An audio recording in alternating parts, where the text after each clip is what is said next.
9, 8, 7, 6, 5, 4, 3, 2, 1, 0.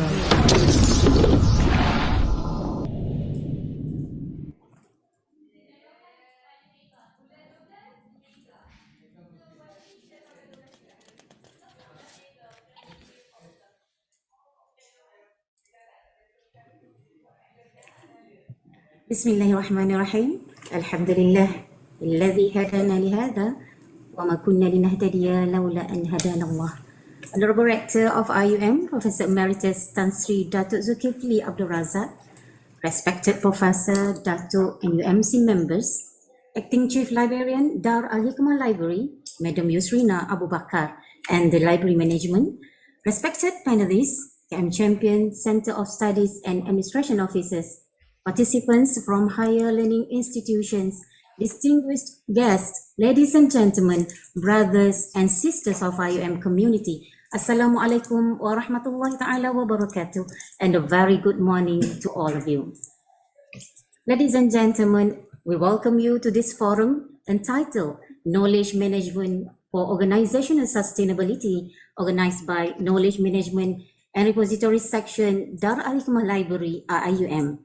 Streaming live via Zoom and the official IUM Library YouTube channel. I'm Latifah Ramli, Senior Librarian, your host and moderator for this session. To gain barakah for the event, let us begin our forum by reciting the Ummul Kitab, Al-Fatiha.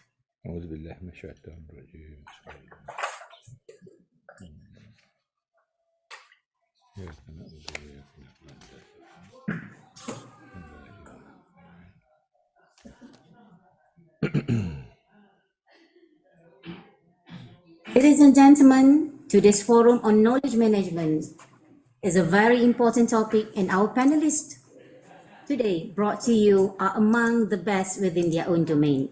Knowledge management, if I can say in brief, is to provide the right information to the right people at the right time, as well as enable capturing, sharing, use and reuse of useful knowledge. One key message before we begin is we need knowledge management. What is the importance of KM? Specifically on organizational sustainability, how and what initiatives have been taken will be discussed later in this forum. And without further ado, it is my great pleasure to invite IUM Rector, Professor Emeritus Tan Sri Datuk Zulkifli Abdul Razak to provide his opening remark and set the context for this very special event. Please welcome Tan Sri. Thank you very much, Sister Latifah, moderator and also the host. Bismillahirrahmanirrahim. Alhamdulillah Rabbil Alamin. Wassalatu wassalamu syafil anbiya mursalin Sayyidina Muhammadin wa ala alihi wa sahbihi ajma'in. La hawla wa la quwwata illa billah.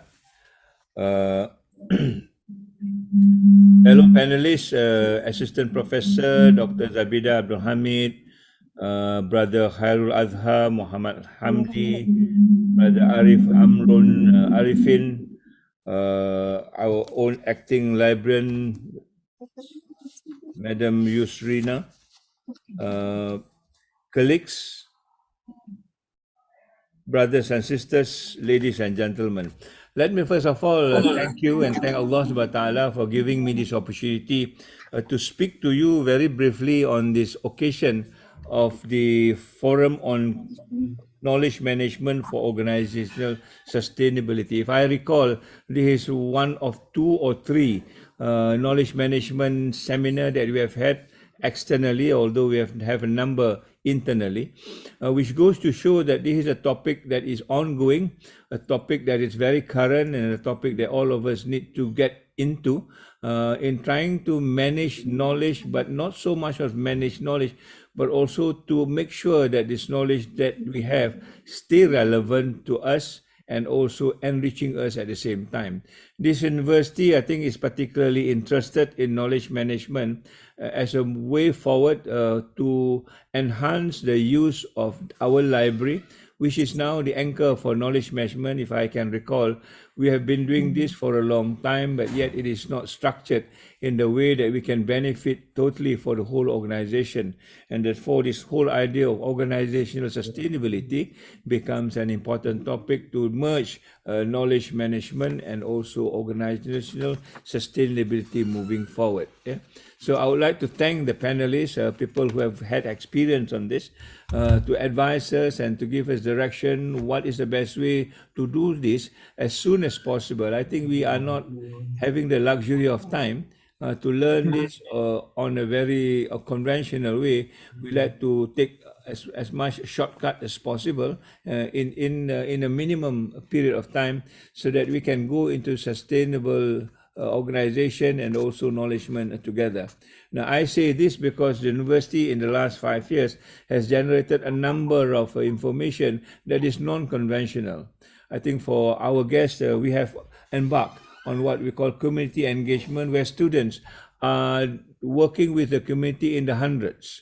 They have got their own projects, they have got their own what you call design that they need to meet. And I'm quite anxious in how do we keep this in a repository that could be useful to us, that could be referred in the future, and at the end of the day could be what you call a source of ideas to move forward. Now, if we don't do this, I think this will go to waste very quickly as we churn out many of this as we go along under what we call universities courses for other students to sort of spend their time with the community.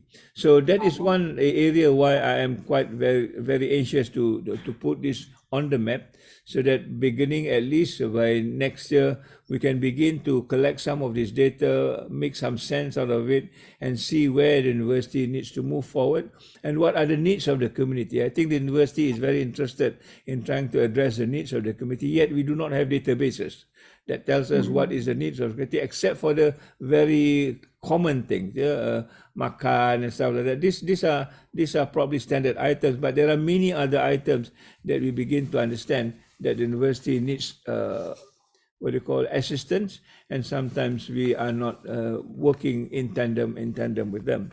So this is one area that I hope we can focus on, so that by the time we finish this forum today, there is a sense of direction of where we want to do in the context of priority. I'm sure there are a lot of things to be done, but what can we prioritize? What can we use to build confidence that knowledge management is actually helpful? It is not that difficult. Many people say to me, this is a difficult thing, but I don't think so if we get our act together. Now with people from Securities Commission, I'm sure they've done this. They're also dealing with many datas, and also our friend from UMK will be able to advise us on it. The university is prepared to work with you to start a kind of a template so that other universities can also follow through. I think this will be the richest experience if many universities, or at least 20 public universities, can get together, because I'm sure there are a lot of duplicating data that is useful to enhance one another. Right now, we are still in a very siloed mode. And in terms of knowledge management, if you work in silos, you will never make it, because people are talking big data, people are talking about how do you accumulate data together and to find what will be the common factor on this. So I am indeed very happy.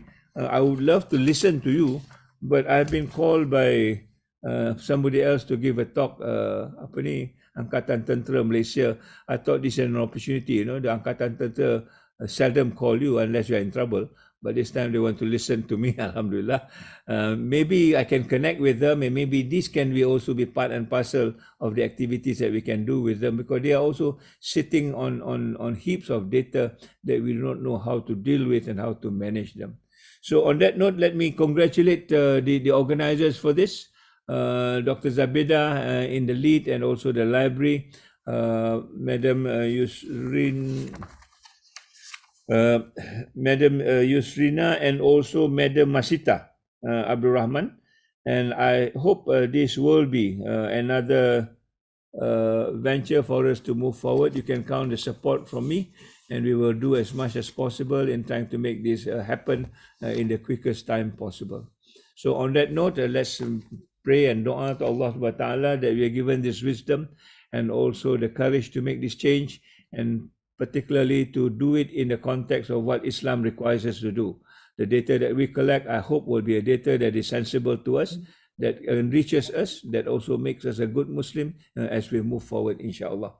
So on that note, on Lafaz Bismillahirrahmanirrahim, I delightfully launch this and hopefully that we will come out with something important for us to share and work together. I will thank the participant, I will thank the speakers, I will thank also the donors who are helping us to make this a reality today. So wabillahi taufiq wa hidayah, wassalamualaikum warahmatullahi ta'ala wabarakatuh, and have a good forum, inshallah.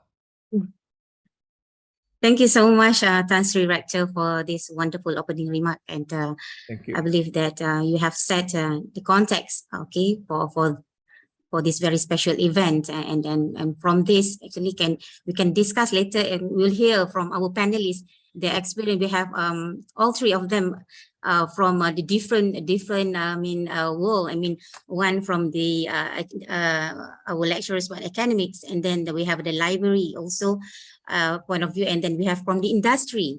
We brought three panelists, which is we hope they can explain and discuss to give ideas to all our participants today. So thank you so much once again, Tan Sri, for your wonderful opening remarks. Okay, all the best. Assalamualaikum. Thank you, Tan Sri. Ladies and gentlemen, Alhamdulillah, I can see we have quite a number of spectators. But before we dive into the panel introduction, okay, so I want you to greet us first, okay? To greet us, maybe in the chat box you can state your name and where you're from. So can I see from the audience? Can you greet us?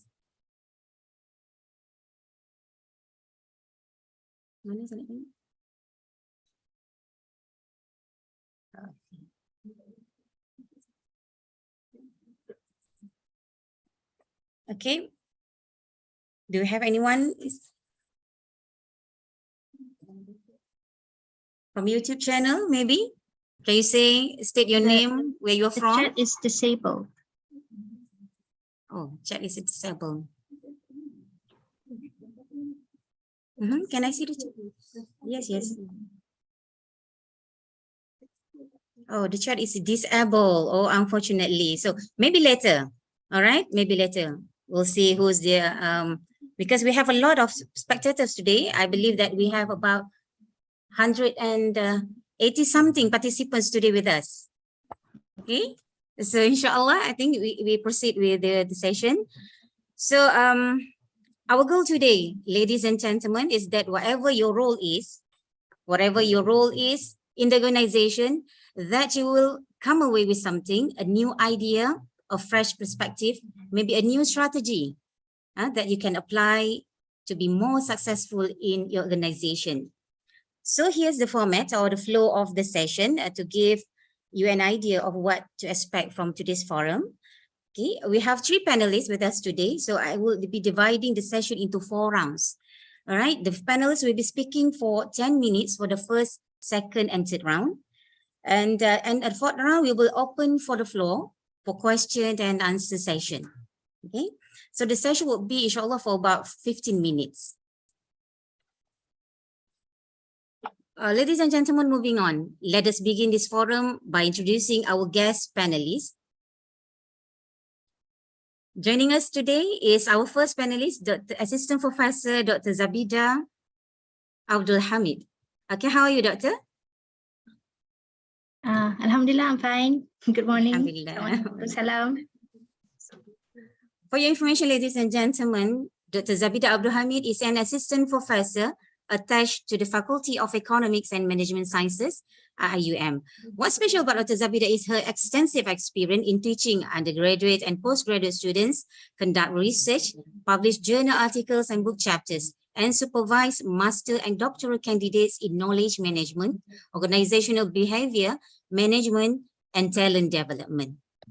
She also teach in executive programs and provide training to both public and private sector, locally and internationally in her subject area. Over the years at IUM, Dr. Zabdi has held many administrative posts. To name a few, the Deputy Director of the IUM Graduate School of Management, Head of Masters in Business Administration Program, and also in Management Programs undergraduate school. Deputy Director of Alumni and Head of Internationalization and the Global Network of her faculty. So very long list, Doctor. I would say your experience, and I mean the vast experience of Dr. Zubeda. So inshallah for participant, you will have a lot of ideas inshallah after this. And next, our second panelist, Mr. Hairul Azhar Muhammad Hamdi, the Deputy Chief Librarian, University Malaysia Kelantan, UMK. Welcome to stage, Mr. Hairul Azhar. Thank you. Thank you, IEM. So Mr. Hairul Azhar Muhammad Hamdi is Deputy Chief Librarian at the Office of Library and Knowledge Management, University Malaysia Kelantan. He earned a bachelor's degree in Information Studies and a master's degree in Information Management. His research interests, other than knowledge management, involves library and information management, record management, and online learning. Mr. Hairul Azhar has been working in the library field for more than 19 years. So I believe we have a lot to learn from you, Mr. Hairul Azhar, especially from the library perspective. And today, of course, I can see we have a lot of participants from library, of course, because we organized the forum. Okay. So, and finally, our third panelist, the Head of Knowledge Management Securities Commissions, SC, Mr. Arif Amrun Arifin. Thank you. Welcome to the forum, Mr. Arif. Ladies and gentlemen, Mr. Arif, Mr. Arif has been working in knowledge management since the day he started working with Bank Negara Malaysia, BNM, in late 1997. Issues on how data, information, and knowledge impacts people's decision-making process have always intrigued him. After 7 years in a data and technical domain in BNM, he obtained a scholarship from BNM to further his study in knowledge management at the University of Melbourne. The 21 months experience learning and interacting with the larger KM community while in Australia helped him to gain a deeper understanding of the human side of KM. Upon returning to BNM to serve his scholarship bond, Mr. Arif served the KM unit of BNM for another 7 years before departing to Maybank. In Maybank, he undertook the challenge of applying KM in a risk management domain by enabling and implementing a cross-border knowledge sharing with Maybank risk managers through the Global Risk Masterclass and also operationalized Maybank iKnowledge information portal on latest risk and regulatory information. I read a bit because I cannot skip your biodata actually. So in 2014, Mr. Arif joined the Securities Commissions Malaysia, SC, to lead the KM department and help SC to enhance its KM practices. In 2015, SC was awarded the Knowledge Ready Organization KRO Award by the Information and Knowledge Management Society, IKMS, as a recognition of the SC efforts in implementing and sustaining KM in the organization since 2000. And that's very extensive experience, I would say, and in the industry by our third panelist. So ladies and gentlemen, we haven't started yet our discussion yet, but reading our panelists' long list of experience, I can help feeling, excited. I'm the one who excited first. So to listen to their sharing. So now here comes the first round. So are you ready, all the panelists? Inshallah. So now here's come first round. We'll be discussing the current knowledge management practice. While listening to this round or this panel discussion, please feel free to pose any question for the audience. To pose any question if you have, and we will read through to our panelists during the Q&A session. You may pose an open question, or you may direct the question to the panelists of your choice. Okay. So Dr. Zabida, for the first round, okay, could you please elaborate First, on the knowledge management based on your perspective. And second, how you view the current KM practice nowadays. Okay. All right. Thank you very much, Madam Latifa. Assalamualaikum and a very good morning. All right. Inshallah, I will give you some perspective or a brief overview of my perspective of the current knowledge management practices. I have prepared slides as it makes it easier to explain. Okay, let me just share my screen 1 second. All right. Is that okay?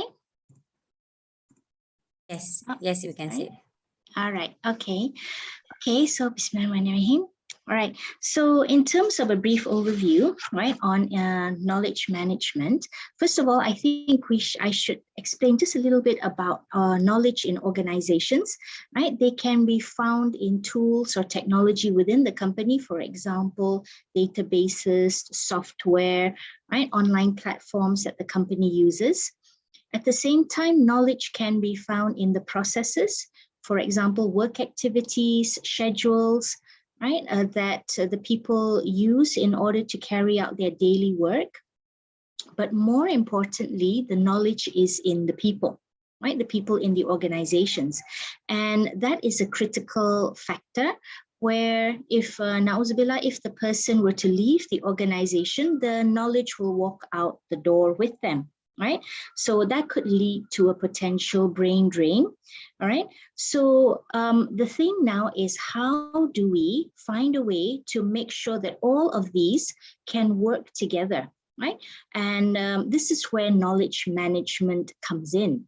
Okay, so in my opinion, right, there are many, there are many theoretical definitions, many academic definitions of knowledge management, but in my perspective, to simplify it, especially for organizations, knowledge management is about managing your knowledge in a way that would work best for you, right? So depending on who your clients are, right, your customers, who are your people, what kind of infrastructure you have, right? In terms of your corporate culture, right? So your products, okay?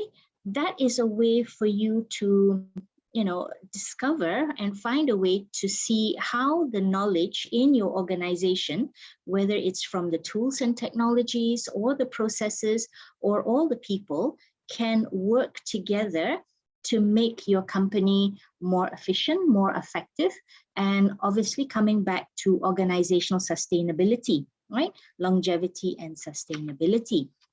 So I have, I have a diagram, right? Sorry, not diagram, some questions, right? That people can ask themselves, especially in their units or even individually. And that's one thing about knowledge management, is that it covers all levels of the organization. It's not just upper management that has to think about these issues, it's also the individual employees. And these questions could be the starting point, right? When we ask ourselves, right, how do I acquire my knowledge, right? Where, from where or from whom do I acquire this knowledge? Which databases do I access, or which portals, or perhaps which training programs do I normally attend? Who do I normally speak to, right? And after we have that knowledge, we also need to think about how do we modify our knowledge, because we can't just copy and paste, right? Knowledge that we get, we can't just apply it directly in our organizations or units. It has to be modified to suit our products, our customers, right? Our corporate culture, right? So there has to be adaptability as well. And then after we've modified it to suit what we need, right? How do we apply it? Where is it going to be applied? Who will be responsible? Yeah. And then we have to ask about the knowledge that we have gained. Where are we going to store it? And how are we going to store it? Is it going to be stored in files? Is it going to be changed or created into a procedure, right, or a process. It could also be applied as a rule or regulation, right? You can sometimes have it as a report in a filing room, right? So you would have to really determine which knowledge will be stored in what method or capacity. And the issue about storing knowledge somewhere is, can it be easily retrieved, right? Not just by me, but by others who may need that knowledge. Yeah. So can that stored knowledge be easily retrieved? Would people know where it's stored? Will people who need it, other people who need it, can they access that knowledge as well? And then we talk about knowledge sharing, right, which is very important for sustainability to occur, is to make sure that that knowledge flows or moves to other people or other parts of the organization. So how do we share our knowledge? Is it through training manuals? Is it by giving presentations? So for example, a forum like this, right, is a way that we can share knowledge. And who do we share our knowledge with, right? Is it with our work colleagues? Is it with our subordinates, our supervisors? And also, who shares their knowledge with you? Because that goes back to how we acquire knowledge, right? Who are we talking with? Who are we discussing with? So, like I mentioned before, this could be a starting point for units to think carefully about how knowledge is utilized in your units, in your offices, or you individually by yourself as well. And that can be, the first step to managing your knowledge, because if you can identify and answer these questions, then you can see which databases you need to subscribe to perhaps, or which filing rooms or systems that you might need to modify or make a bit more efficient or effective, right? Or perhaps have more contact or collaborations or discussion with other key people for your knowledge, right? Because if we look at this, this is just a simplified diagram of the knowledge management system. And you can see that knowledge, right? Knowledge management overall, we talk about knowledge acquisition, knowledge modification, application, retention, sharing. Knowledge kind of like moves around. It's very fluid, right? It flows in a different shape or form and in different capacity, right? So we would need to determine, right, how it's going to be moving around and where will it move around and in what form, right? But the most important thing that we have to remember is, how can I easily find the knowledge I need? How will I apply it? And if I don't know how to apply it, is there somebody who can help me, right? So that we can, become more efficient and more effective. Yeah. Now, in terms of the current knowledgement practices, I do appreciate that, we focus a lot of our attention on technology, and technology is very convenient, right, in assisting us on how we carry out our work, right, because they can help us in how knowledge is acquired or utilized, okay, through online interactions. Nowadays, we talk about knowledge mining, artificial intelligence. We want to have more efficient search engines and user-friendly collaborative tools, right? And interfaces and things like that. For me, I guess I'm more of a kind of like a people person, right? So for me, the focus should also be on the people and the organizational overall, right? So what do they need in order to achieve their goals? So it should be based on the capabilities and capacity of the organization, right? Because it's no point in having the latest technology in the world, but then the staff are not willing to use it or they don't know how to use it, right? So you have to build it on that. Of course, if a certain technology is obsolete, it's not giving you what you need, then definitely the organizations would need to update, right, or see what would be appropriate or necessary for their staff. So each organization should find out, right, what would best suit their corporate culture, their people, their customers, and their products, right? So this is actually a quote that I found from a book, right? Navigating the Minefield, a practical knowledge management companion by Patricia Lee Eng and Paul J. Corney. Right, Paul Corney actually is a knowledge management practitioner based in the UK, and he's been to Kuala Lumpur a few times to have knowledge management master classes organized by IUM. Right, our university organized the master classes, and he's the facilitator. But anyway, what he said was, or what they said was, a vibrant living knowledge management program would produce a strong, prosperous business that should proactively identify critical knowledge, right? Knowledge within the organization that's important, that is needed to adapt and quickly respond, right, to changing business and market conditions. So basically what it says is it has to be that, you know, a knowledge management program that you have in an organization, right, or in the company, need to be able to identify critical knowledge that you need in order to create sustainability of the organization. Right, so well, that's all for me, right, for this round. Madam Atifa, I will pass it back right on to you. time, Doctor. Okay, thank you. Right on time. Thank you so much, Dr. Zabida. Welcome. Right, having KM and in different setting, how would you elaborate knowledge management and the current practice? Over to you, Mr. Hairul Azhar. Okay, thank you, Madam. Welcome. Okay, actually I was a bit nervous because with two panelists with a great. We are in the same boat. Don't worry.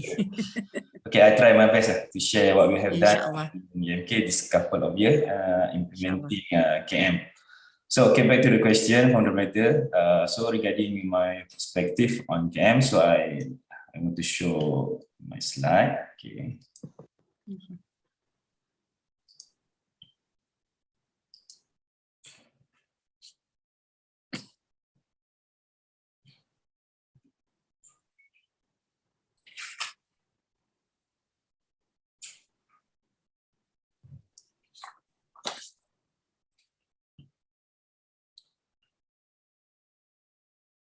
Okay.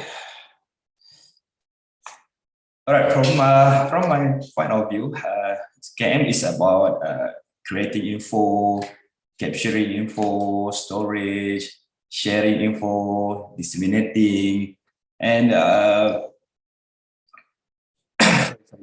dissemination of information around us. Okay. When we talk about this, in university like University Malaysia Kelantan, we see disseminating information everything within the university is support to improve its business performance. But in University Malaysia Kelantan, it's seen as a method not only for to show the performance, but also to be more innovative in daily work. Okay. Okay. Sorry, my slide. Okay. In knowledge, we have two categories, explicit knowledge and tacit knowledge. Explicit knowledge is tacit knowledge that has been transformed from tacit to explicit. So it's a tangible knowledge and we can see and touch. But for the tacit knowledge, it resides in human and intangible. So it's very harder to manage the knowledge. Okay. Okay. What is explicit knowledge? Okay, we can use this slide. Okay.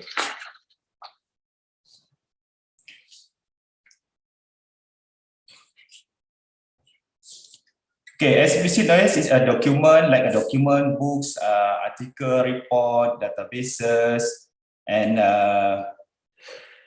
video, etc. So for the UMK itself, we have already identified 14 knowledge assets from book publication, conference, index, non-index, experience, hobbies, and 14 thesis and talents are in standard operating and standard report and proposal. Okay, how we get this 14 knowledge asset? Okay, this list is a result of the auditing process that we do on the knowledge asset available in UMK. So, which has been carried out at the first process or the first step in the implementing CAM in UMK. So, in the implementation of the process, we sought consultation and advice from the former Chief Librarian of Petronas, Mr. Azahar, because of his experience in implementing KM in Petronas. So I believe this list may be similar to other universities that implement knowledge management. Okay. Okay, for the tacit knowledge, it's ability to think, experiences, skill, behavior, and expertise that is reside in the human. So some example is like this, ability to think. Okay, so all these are found in UMK staff, that almost 2,000 people. So right now we are focusing on a lot on explicit knowledge. So the existing tacit knowledge may just disappear because staff come and go.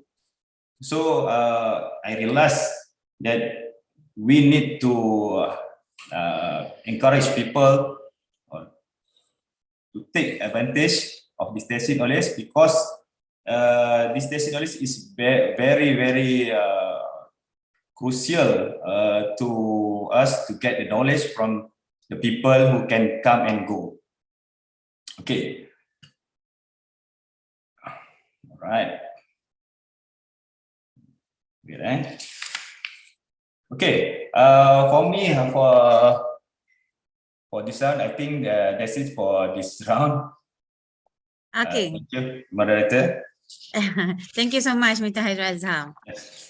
It's very, I mean, of course, the tacit knowledge and the explicit knowledge is very important to capture the knowledge. I mean, inside which is reside in the stuff itself. So we need to, you know, organize well. So, Mr. Arif, in your biodata, which I haven't mentioned it to our audience because it's a very long one. So you have stated that you are passionate about promoting KM in Malaysia, right? So which is a very good, I mean, feeling, or to have that kind of feeling. And I can see a lot of initiatives that have been done by your organization, by you and your team. So from your perspective, and what is KM from your perspective and the current, you know, practice nowadays? So please welcome Mr. Arif. Yeah, Mr. Hairul, share is stop. You can please stop the sharing. Yeah. Thank you, Madam Latifah. Okay. Assalamualaikum warahmatullahi wabarakatuh, and good morning, everyone. Yep. Okay, I'll just answer a bit of one Latifah's feedback just now. Yes, knowledge management is something that is very close to my heart, because I've been influenced by one of these author called Rena Ali, talking about how knowledge can actually alleviate the level of the organization, similar as how knowledge alleviates as human being status. So this is something that why knowledge management is very close to me. Okay, to go on with this presentation today, I think I'll bring in the perspective from the industry, particularly on the practice side, where how we look, you know, knowledge management is actually deemed to be an asset to the organization. Yeah. Okay, when it is an asset, what happens is that it needs to be managed and kept properly. Just like when we have our own asset in our house, our vehicles and everything that we've got. So how does knowledge management actually help organization to manage their asset? This is very important. So if we look at knowledge management, from what Professor Zabeda has mentioned, theoretical background, it is still the same. Okay, And what Cik Azhar mentioned about the tacit and explicit knowledge, it is still the same. So this is a field that has already matured quite well, but knowledge management is still evolving. Okay, one evolution that I can say at the practice level is the introduction of the ISO 30401 KM standard introduced in 2018. This is very important because in all of these ISO standards, they talk about 7 key elements, which is the organizational context, the strategic, why you need to have this standard. Second, you look at how planning is done properly. As an organization, planning is key. Second, third, we're looking at support and also operation. That's third and fourth. And then we look at organizational performance.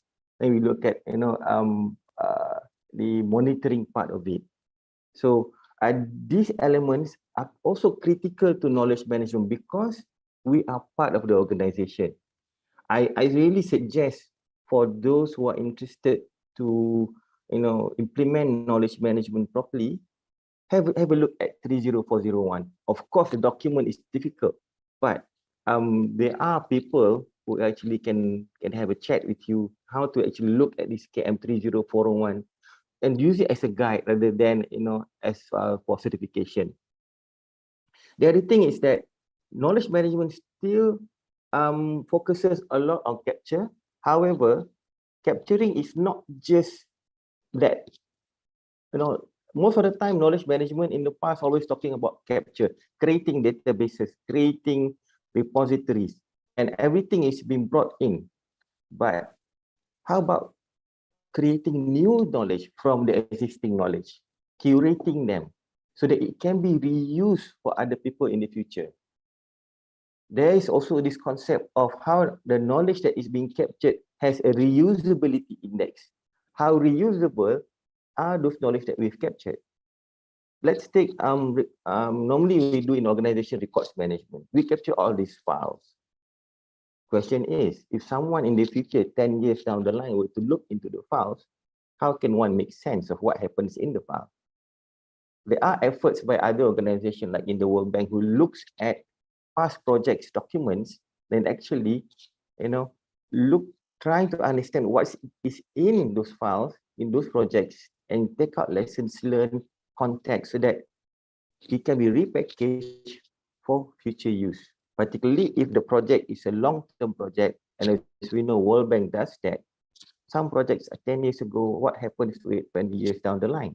Okay, it is not just merely about capture. So this is a concept that we really need to understand from a KM perspective, because sometimes we get caught.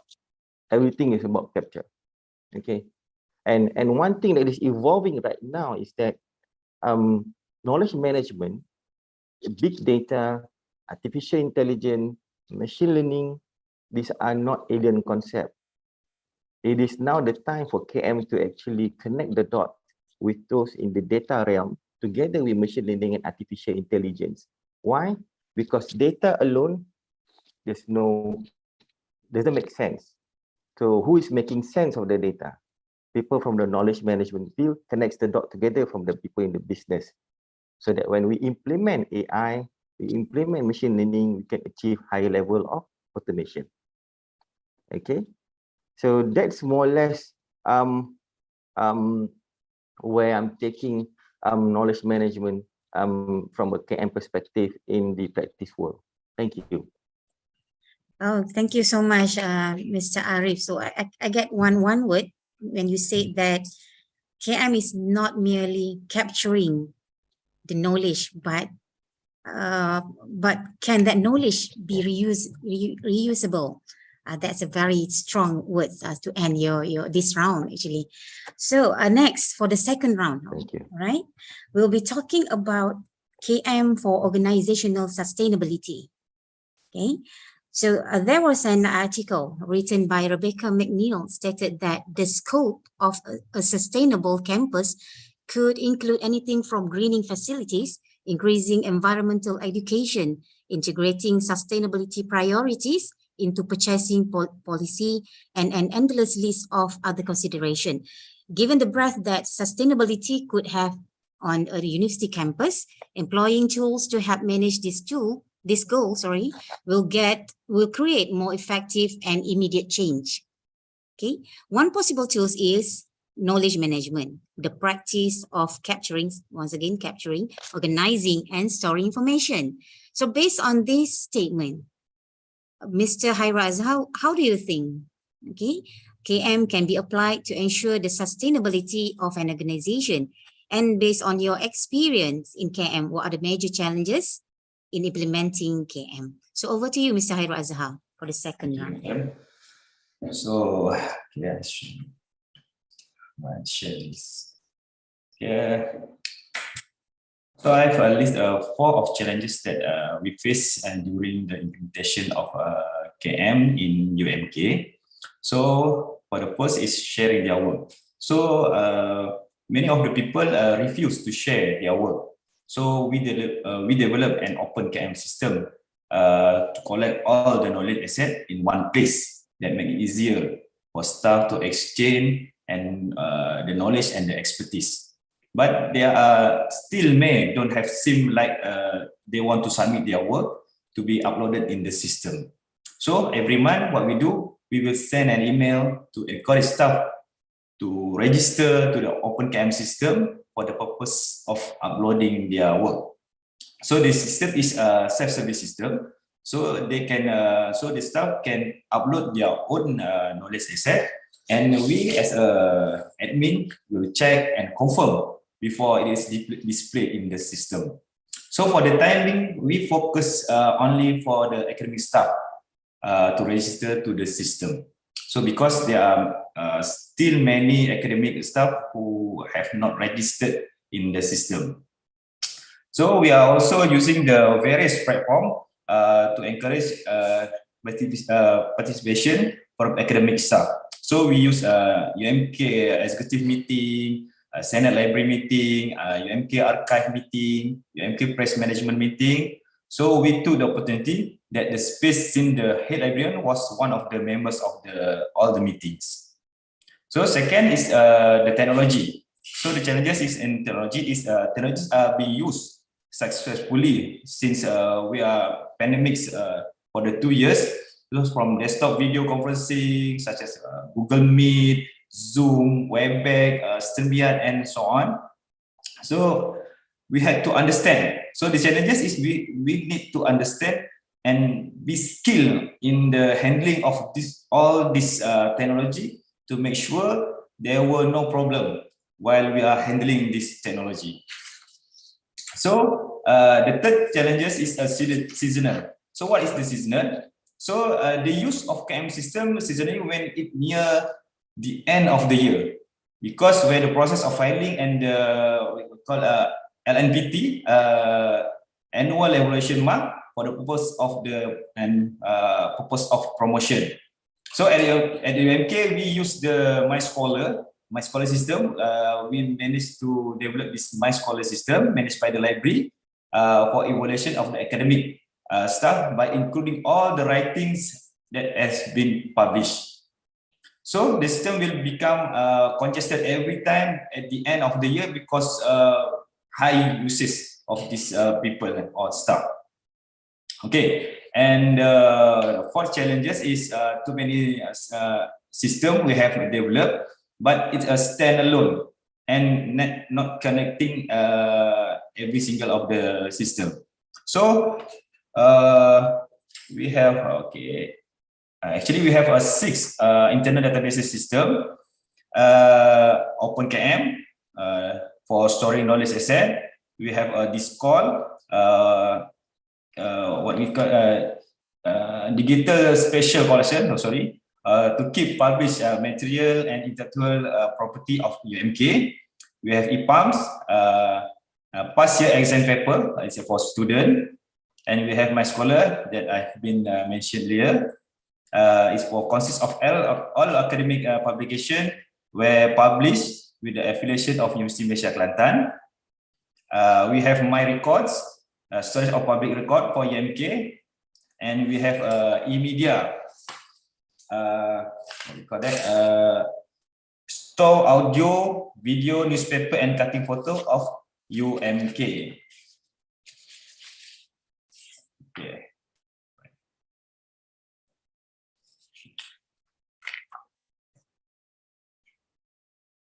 Okay, I think that's all for this round. The 4 challenges I have already mentioned. Okay, thank you, Madam.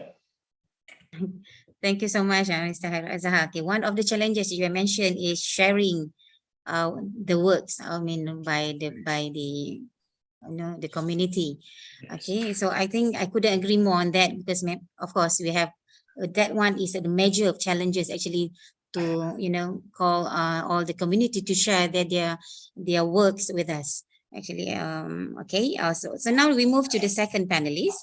Let's hear from Mr. Aris once again on how KM can be applied to ensure the sustainability of an organization, and what are the major challenges in implementing KM. Please welcome. Thank you, Madam Latifah. Yeah, welcome. Okay.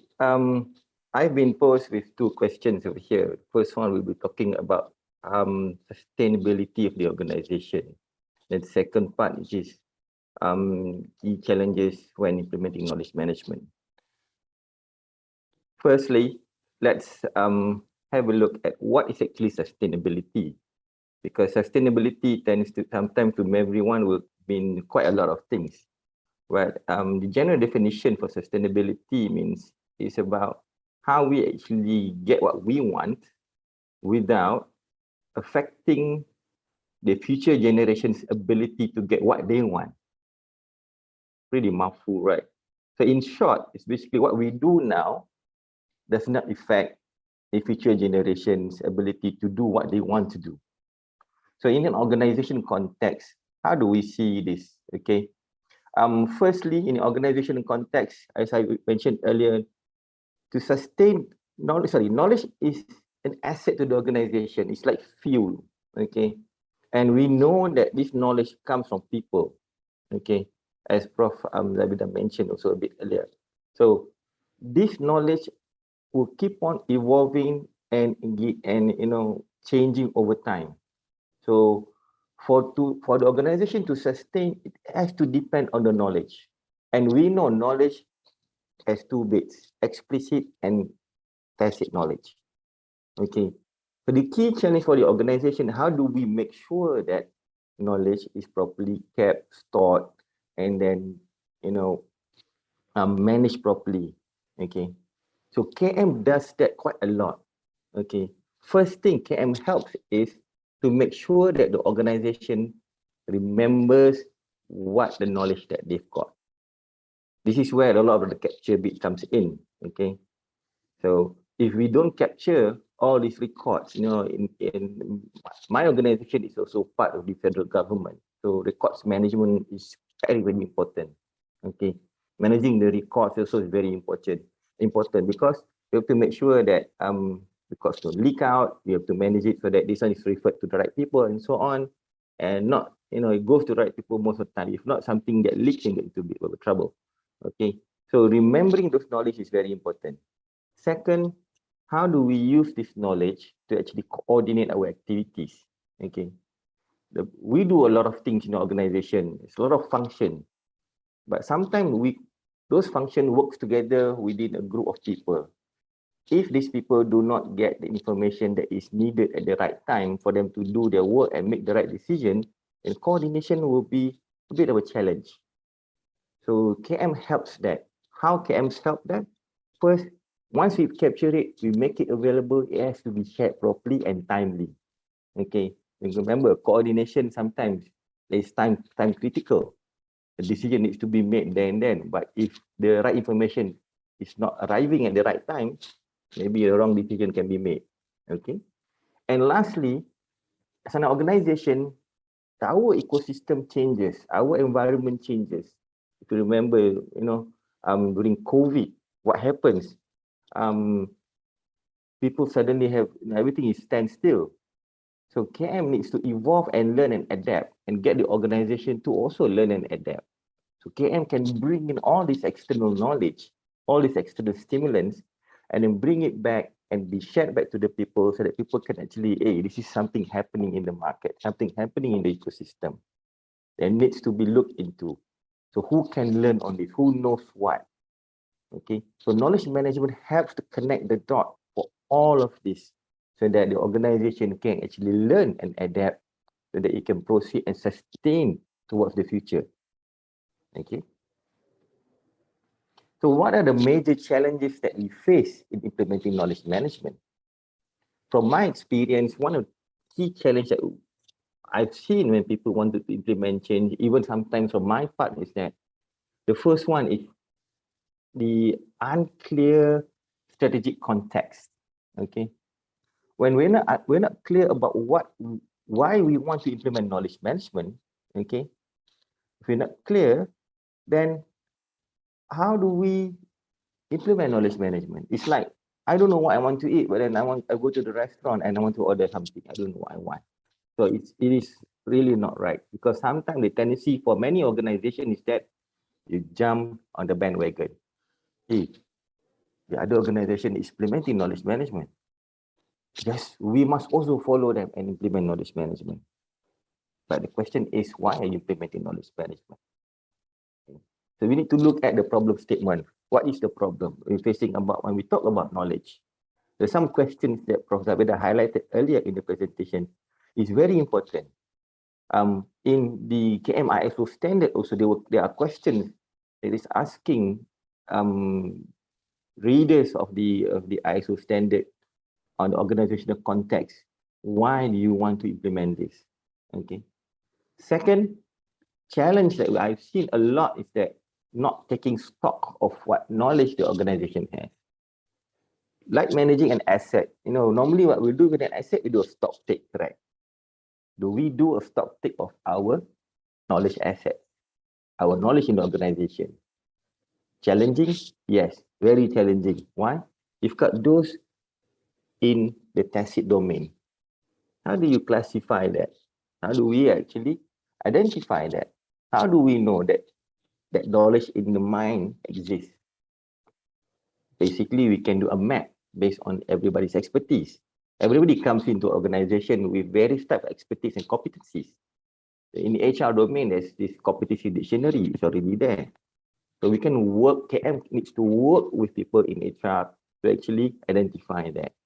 How about those in the document data domains? We can always do, an inventory list check. But normally, I would suggest that we look at the knowledge audit domain to actually, which can look into all of this, because knowledge audits would actually identify all of this in general, and then after that we can deep dive. The next one is that I see challenges in implementing knowledge management is when we in KM have poor mandate. Poor mandate means it connects with the first one. We establish a knowledge management function, but then the mandate was not given properly. Knowledge management team is not told or given the power to actually do a knowledge audit. The knowledge management team was not given a power to do a stock take. The knowledge management team not given the power to actually engage with the line department to understand their knowledge needs and so on. So because of that, the knowledge management function seems to be a white elephant in the organization. And that is very challenging. So the key to this is that knowledge management teams, first, we have a clear strategy objective, then get ourselves to the management table so that we can actually listen and understand what they want. And lastly, getting the right people is a challenge actually. I've worked in this domain, and getting the right people with the right sets and competencies, not just for knowledge management, but throughout the knowledge management value chain, can be a challenge. So organization needs to look into this. How do you build competencies in the field of knowledge management, and what level? And how do you set up your team and so on? These are key questions that before one goes into implementing knowledge management needs to look into. That's it from now for me. Thank you.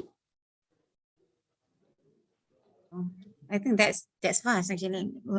We hope to hear more actually from Mr. Arif.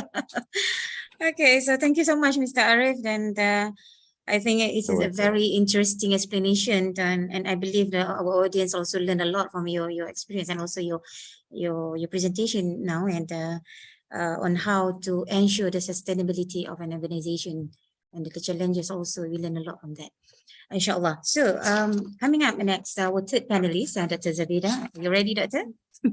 Yeah, okay. All right. So let me say, okay, as an academician, Dr. Zabida, you have conducted research, of course, and published journal articles more on Yes. knowledge management. So how do you think the sustainability of an organization can be ensured through the application of KM, and what are the challenges from your Okay, experience? I'll do my best. Of course, mine is academic. I probably can't come up to the bar level of Mr. Arif's explanation. But again, as usual, I tend to focus on people and trying to simplify things. Right. So in terms of KM sustainability, for me, I think that one of the best ways is talk to the people. Right, talk to your staff or let the staff talk to each other, because the staff or the in the units and the departments, they know best what's happening in their offices. They know what works, what doesn't work, and they may have some idea or suggestion on how to make things better, how to make things a little bit faster, right? So allow them the opportunity to make these necessary changes. So perhaps a little bit more decentralized decision making should be allowed, right? And this is not just in a university level, it could be in any company, because I have researched in a variety of industries, and this is something that seems to be quite common. Right. Another one is to allow opportunities for people to learn from each other. Right. As Tan Sri, our honorable rector, has mentioned, that unfortunately companies tend to exist in silos, right, in their own units. So they may not know what other units are doing. Right, they may not be aware of certain best practices, perhaps. So there is a potential for people to repeat mistakes of others and waste time and waste resources. Okay, so if there is a way for people to break down these silos and learn from each other, right, that could be a way. So one example, I have suggested to a company before, is if each unit has like if let's say the lobby of the building or somewhere, we have a poster exhibition of each unit, right? What they do and what are their best practices, so that people walking around can see what the units are doing. Because I have to confess, there are many units in this university which I'm not even aware of, right? They're aware they exist, let alone what they do. Right. So if, we have sort of this exhibition, we can walk around and we can start talking to each other, right? Talking to each other. And so that, that opportunity for people to meet from the various units, right? To have a best practice exhibition or something like that. Yeah. At the same time, provide means of storing and retrieving necessary knowledge. So that goes back to the questions again, like what knowledge do I need? Where are they kept? Can I access it? Right. So it's again not just me, but my colleagues, my staff, right, my employees, and again determining what knowledge is necessary. This is something that I think Mr. Arif will be talking about, right? And he also mentioned it as a challenge, right? How do we know what knowledge is necessary? And I believe he'll be talking about certain solutions for that in the next round, right? So how do we? So I won't touch on that, right? So how do we provide? So we have to provide means of storing and retrieving necessary knowledge. Now, another one is, coming to the ISO model, right? Part of the ISO model or standard, they have a system, right, for organizations to maintain or achieve sustainability is through a continuous improvement, what they call the PDCA, plan, do, check, and act. So what happens here is when an organization has any activities, first of all, they have to plan the activities, obviously. And then after that, when they implement or carry out the activities, which is the do element, After that, they have to check, which is assess or evaluate the activities to see where are the gaps, right? Where, where does it not meet the target and stuff, and then act upon it, meaning rectify the situation. Right? And this is a continuous cycle or a continuous process where they are always planning and doing, checking and acting. And this allows for the company or the organization to improve itself, to sustain, right? And it can help, it's continuous growth or continuous enhancement. Okay. So, so this is actually the ISO 30401 that was mentioned by Encik Arif, right? And here in that document itself, it says that knowledge management is a holistic approach, right? So it means it encompasses all aspects in the organization, right? In order to achieve learning effectiveness, right? Through the organization of the use of knowledge. Right? So that means we apply it, and the objective is to create value for the organization.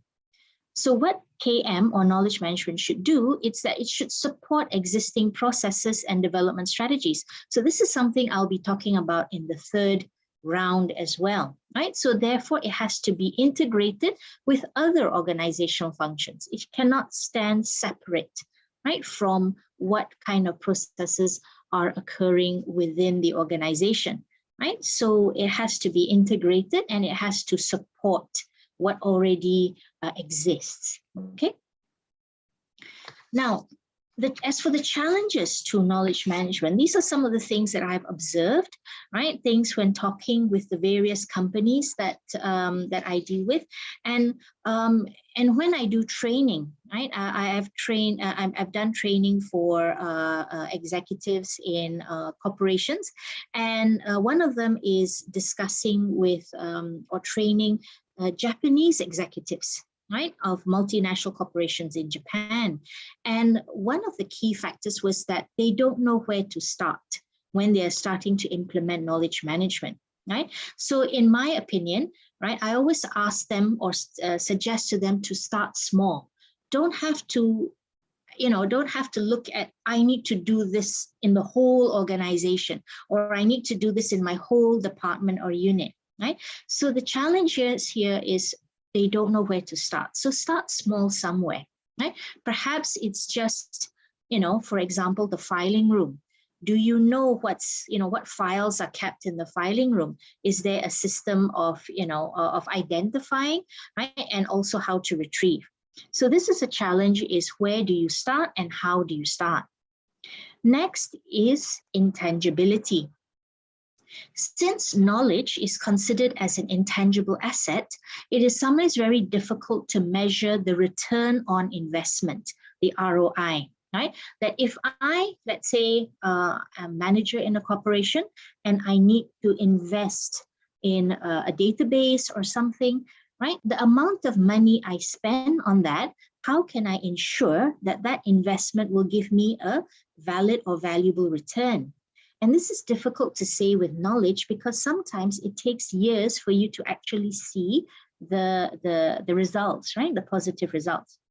So it's a good thing if, let's say, knowledge management starts as a top-down directive, right? Where the management, upper management, actually encourages and supports, right, the units to undertake this knowledge management practice. Thirdly is afraid of losing power, right? Sometimes people might not be or maybe a bit hesitant to participate in knowledge management practices because of this tacit knowledge. And they feel that the more tacit knowledge they have, right, they treat the tacit knowledge as their source of power.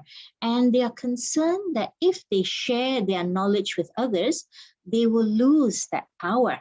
Right? They will lose that tacit power and they'll become more vulnerable.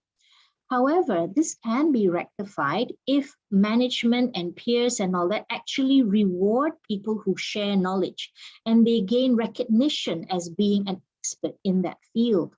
Right? So this will not only encourage the person to try and gain more knowledge, to continuously be known as the expert, But at the same time, it also encourages more knowledge sharing. And this is how we pass on tacit knowledge. Because tacit knowledge, as mentioned by Encik Hairul, is something that it is in our heads, it is based on our experiences, and that can only be gained through that, right? Another challenge is the technology that we use, and there are actually two perspectives on that. One is too much technology, right? There's technology fatigue. People are so tired, right? There's just so many systems or databases or apps that they have to keep using, right? And it can be very overwhelming when sometimes people just need straightforward, simple things to help them with their job, right? But at the same time, maybe the technology that they have in the organization are not advanced enough for what they need, right? They, some companies have not shifted to cloud systems where people can share larger files, right, online for people to learn. So again, perhaps that's another challenge, is whether or not your knowledge or your technology is updated enough, okay? Another challenge is how can we ensure that people find the knowledge that they need, right? Again, going back to the questions, you have to ask your people, right? Talk to your staff, what knowledge do they need in order to carry out their work? And then after that, making sure they find that knowledge. Again, a manager might need to play a facilitator type role, right? Where they may have to tell the, like help find contacts, help find the infrastructure, help find the necessary sources of knowledge for their staff. And lastly, we talk about updated knowledge. The challenge is to ensure that the knowledge that we are using on a daily basis is updated, it is recent, is it relevant, right? So it is a lot to take on, right? And it can be very overwhelming, but again, we start small, little by little. You don't have to do all of this immediately, but we can do little by little. All right. Thank you, Madam Latifah. Thank you, Dr. Zarida. So if I can recap what you have said, people is the key factor. Yes. Of the success, for success of KM, for sustainability. And when you mentioned, if you don't know where to start small. That's a very key. I mean, good. I mean, start starting for KM. If you can, if you don't know where to start, inshallah. And to summarize this round, wrapping up this round, I would say that all panelists agreed that it is no easy fit to implement KM.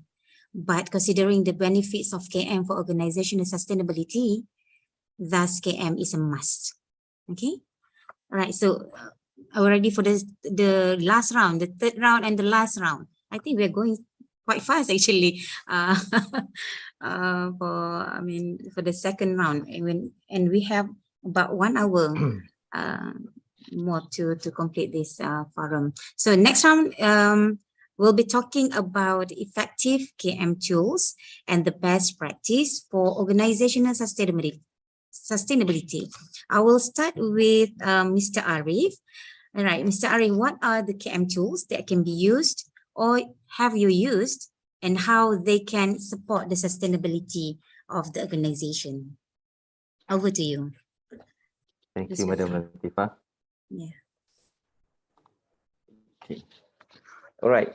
When we talk about knowledge management tools in the organization, what I can say is that the sky is the limit. First thing, the sky is the limit. There's a lot of things it can do, a lot of things that you can use. The key challenge is that the tools needs to be something that is based on your needs in the organization.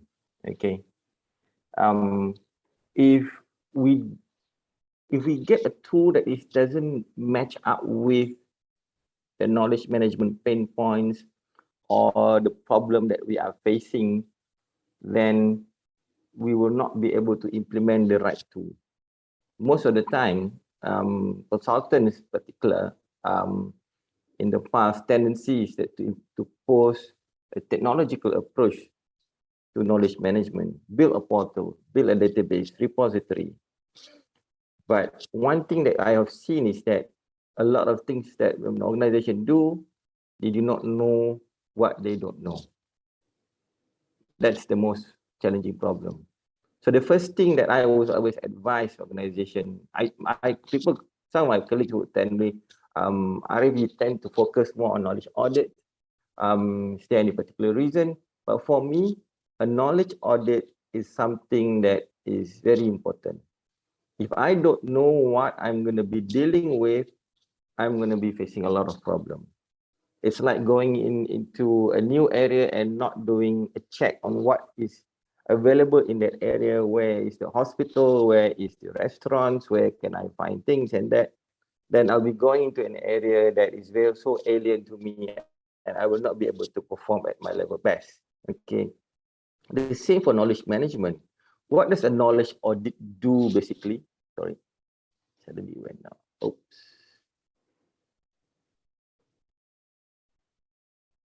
Hold on.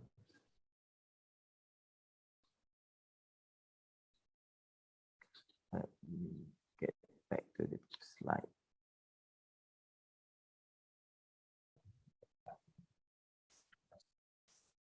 Okay. Something wrong with my presentation.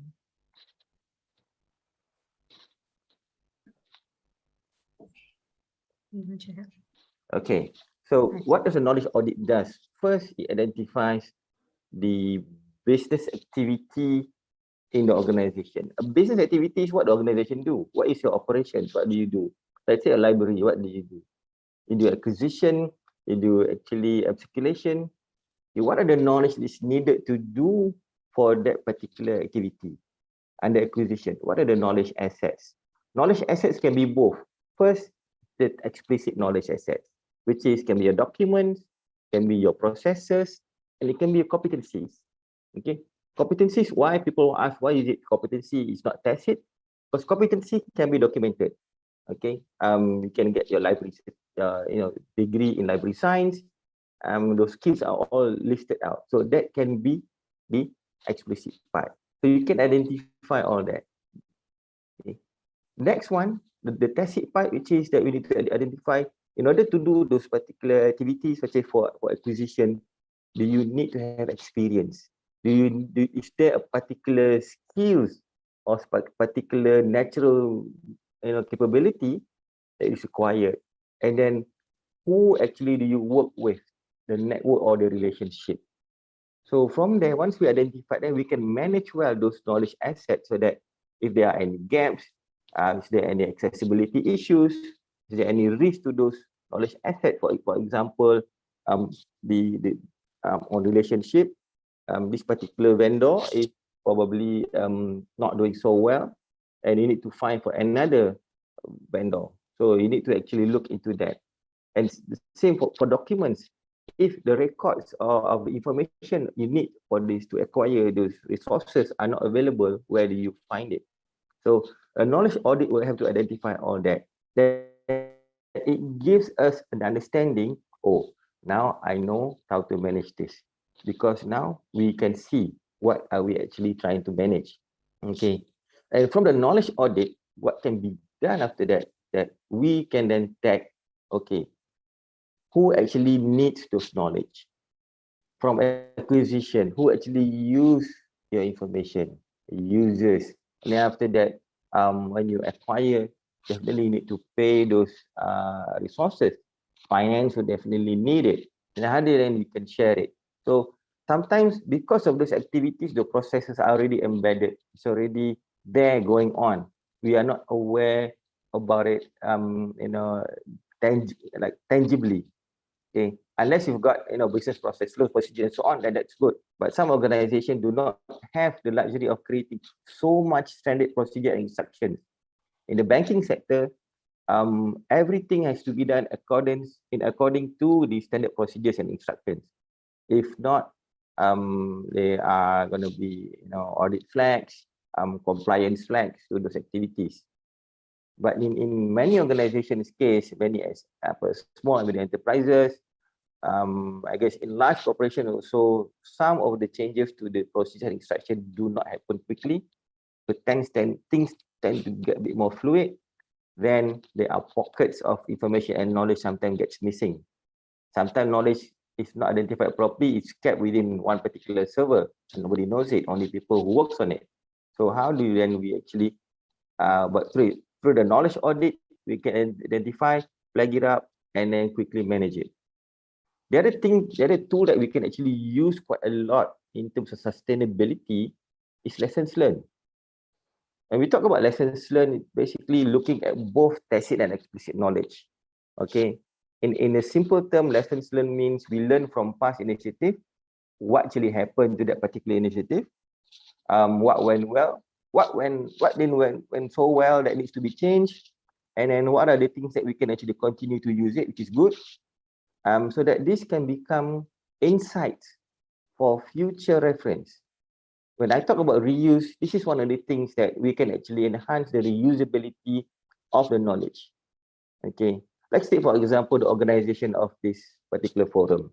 There should be a lessons learned on this later on, maybe within a week's time, to look at what we did so well, what that can be changed and enhanced, what can be retained, so that when we do the next one, there will be, oh, we've seen this scenario before, and we've learned from today's event, things that can be changed, so that when we do the next one, we can actually do it. And this is so in line with the next one, which is called an after action review. After action review is a smaller bit of lessons learned, but it is more fluid in the essence that we do it immediately after an event.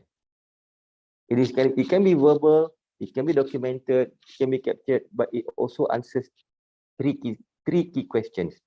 What was planned? Okay, and then what happened? So the story needs to come out, and finally, what can be improved. So this can be gathered from all the team members immediately, which then can be used for the lessons learned in 1 week's time later on. So these are some of the things that we can do. Down below, okay, on the top three, I think are a bit more tacit in nature. Okay, because there's an element of tacit knowledge inside. As we go down the tree, are those who are, technology dependent, more explicit knowledge base. The first one is online collaboration platform. What Prof. Zabeda mentioned about, getting to the cloud. There are systems like Microsoft Office 365. So I had to mention the name because that's something that it's quite common nowadays. Many organizations go onto those kind of platforms, even Google Workplace and so on. It allows people to actually work together collaboratively and not spending too much time editing other people's work by sending emails. So you can actually capture everything quickly, put it online, and then people can actually look at it straight away and then give their feedback. Okay. The next one is an AI-based search. Okay, this AI-based search is something that is emerging right now because key challenge for knowledge when it is a lot, how do you locate and find it? Okay, we used to think that AI-based search is very expensive, very difficult, but there are service providers outside there who actually provide organization for a free trial for about 1 month or 2 months, and then you can decide later on, and it can be on a subscription-based model. Okay, I won't mention any company, but there is a lot outside there. Okay, sometimes you can see it on when you go on Facebook, or sometimes you go on YouTube, there are advertisements coming out from all these companies. And lastly, this is quite common: knowledge, information and records management, policy and governance. These three components, looking into policy and governance, is sustainability by itself. If we don't have the right records, information and knowledge management policy and governance, which means we don't even plan to sustain our knowledge management initiative. This is the for me kind of a must if you're doing knowledge management. If you look at this policy and governance, it entails first who is responsible to do things. Remember the mandate part I mentioned earlier. Okay. Second, what is the process? what can be done within the organization and what cannot be done. Third, how do we identify the knowledge? Okay, whether it's structured information or unstructured information.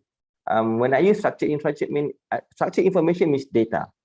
Okay, unstructured information can be anything else, documents, records, and so on. Okay, how do we identify? How do we structure them? How do we create the classification? And then how do we create the access protocol? Who can get access to this? If someone don't have access, how can they get access to it? Can they request it and so on? These are some of the things that organization needs to look into that I think is very important. And I mentioned down there, tools implementation should be based on the needs rather than the wants. Okay, and it has to jive with the culture of the organization. That's all. We can continue in the question and answer session later on if there are any questions. Okay. Okay, thank you, Mr. Arif. Okay. All right. So in order to recap a bit, and in order to support the organization sustainability, it is important to have a proper planning, I guess, based on needs and the objective of the organization. So next question, the same question goes to Dr. Zabida. What are the KM tools and can be used and how they can support the sustainability of an organization? Please welcome, Dr. Okay, all right, 1 second.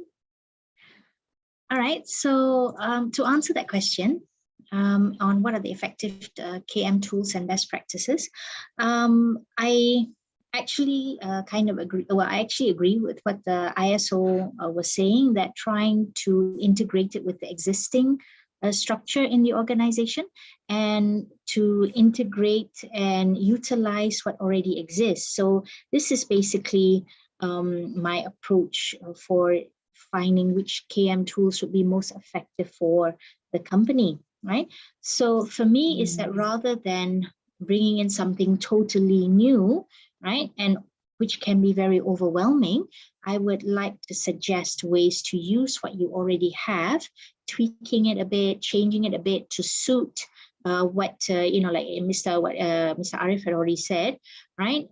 To find things that you need rather than what you want. Okay, so I think that's actually quite important. Yeah, so later on, you can start small, you can start making changes to what you already have. And once people become more aware or more alert to what knowledge management is, they are, more involved, then you can move on to perhaps more complex things. Right. So the first one is basically in terms of the reports that we have to write, right? Different units might have different templates for the reports, right? And then sometimes people are writing reports because they have to, without considering what is the objective of that report. What is it that you want that report to do for you?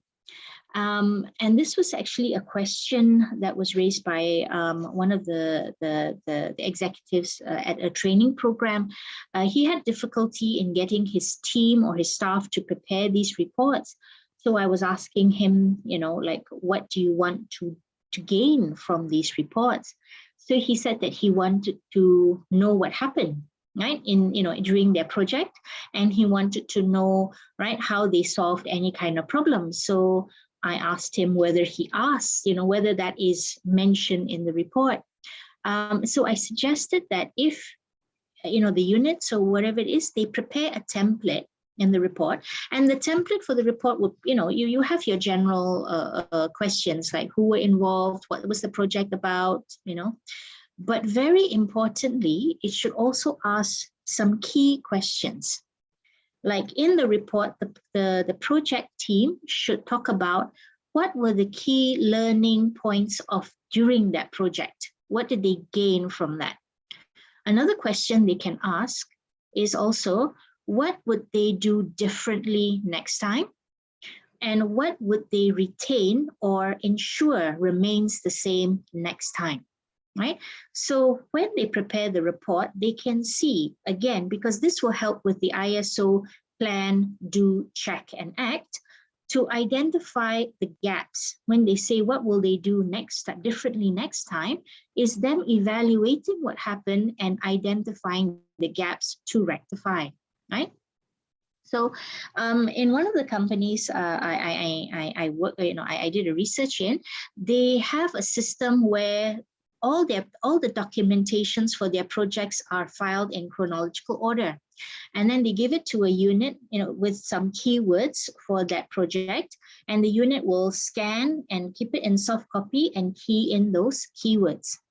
Any team in future that needs to work on a similar project or any project will have to type in certain keywords, and a number of these reports will come up for them to review. And they have to review every single page to see where there was a problem, and further down what solution was applied, so that the next project, before they start, they can go straight to the solution rather than waste time, facing a similar problem. So that report template is important. If we can identify what problems were faced during the project and what was done, then future teams can look at the report to see what to avoid right from beginning. So this can increase sustainability. The next is minutes of meetings. Now, minutes of meetings normally just capture the decision made. So in the minutes, if we read it, when we go to meetings and stuff, it will say somebody proposed this, that there's a problem, and it was decided this is what we're going to do.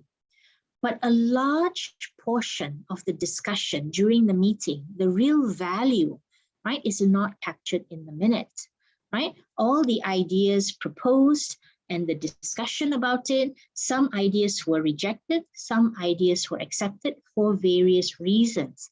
Those reasons or rationales are important for future, right? For future discussions, because further down the line, different people in the same department might face the same issue, and the people in the previous meetings might not be available to be contacted at the time.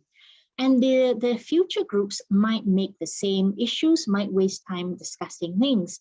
But if the minutes of the meetings actually also captures the discussion, who proposed that idea? What was the discussion about the idea? Why was it accepted or why was it rejected is also captured. So, and then again, because in a meeting, when you type it out, you can easily search keywords, right? For keyword search, and they can read back these minutes of meetings to see, what solutions were found and why those solutions were applied. Right, that rationale is very important because that is a knowledge, that is a key element there, right? Another tool is those knowledge sharing spaces. Again, this was presented during one of the master classes by Paul Corney, where he said that there should be space for people to meet, relax, have informal discussions, and this will help with breaking the silos between the different units. Okay, we have, of course, in our university, we have, alhamdulillah, many, lovely cafeterias and all that, right? But there should also be some places where people can meet, relax, sit down and discuss about things. Because in actual fact, we actually share more knowledge in an informal setting than we do in a formal meeting. And this is critical for us to continue learning from one another. Another tool that I would like to suggest is what we call a knowledge directory. Now we have a staff directory, right? Online, we have in our university, which I think every company and corporation has. It has, for example, the name of the staff, the unit, the contact details. And for academic, maybe it may have list of publications and such. But what it might not tell me is what area of expertise the staff has. And for staff, I don't mean just academic staff, because administrative staff and technical staff are also experts in their own area, and I might need their expertise. Now, I'll give you an example, right? Let's say I need to do a project and it involves green energy, right? Or green environment. I would, if I need to find somebody in that area, I would probably have to contact a few people and ask, do you know who is doing research or who is an expert in this green energy, right? Or if we have a knowledge directory, which will list all the staff, you know, whether it is in a corporation or even in a university, right? Academic, administrative, and technical, all of them, right, in their area of expertise. So if I just type in green energy, then I will get a list of potential staff, academic, administrative, and technical, who have expertise in these areas. And I can communicate with them directly, right? Because administrative staff, some of them, they are working on projects in this green energy, and I may need their expertise and advice. At the same time, we have technical staff in this area. I may need their specialty as well. So knowledge directory, which lists people based on their expertise, would make it very much easier for people to contact the person that they need. Another one is the best practice, right? Make it visible. Like I said, going back to the poster exhibitions, perhaps, or we can have something called storytelling, where we invite people from the various units to give a talk about, you know, their past projects. And it's not just about success stories. Even failure stories is a good learning point, right? It's a good key activity on how we can, you know, what are the things to avoid or what are the things to do differently, right? So there is actually a financial institution in Kuala Lumpur who does this practice every Friday afternoon, where they will invite senior managers or project leaders to give a talk about anything, right? A project they've gone through or an experience they've had, and they will share their story. And people will learn from that story. So anybody can attend that talk if they are free, right? So this is another way of passing down stories of what happened. And lastly is experienced staff's contribution. Staff who have done that work for years, they know the nitty-gritty, they know the little details about the work processes and such. So in a way of retaining that or passing down that knowledge is perhaps asking them to design training manuals, right? Perhaps, designing work schedules or work processes or activities, coming up with procedural rules, regulations. So this is us tapping into the operational side of things, right? How things are carried out. This is a way of changing that tacit knowledge to explicit knowledge.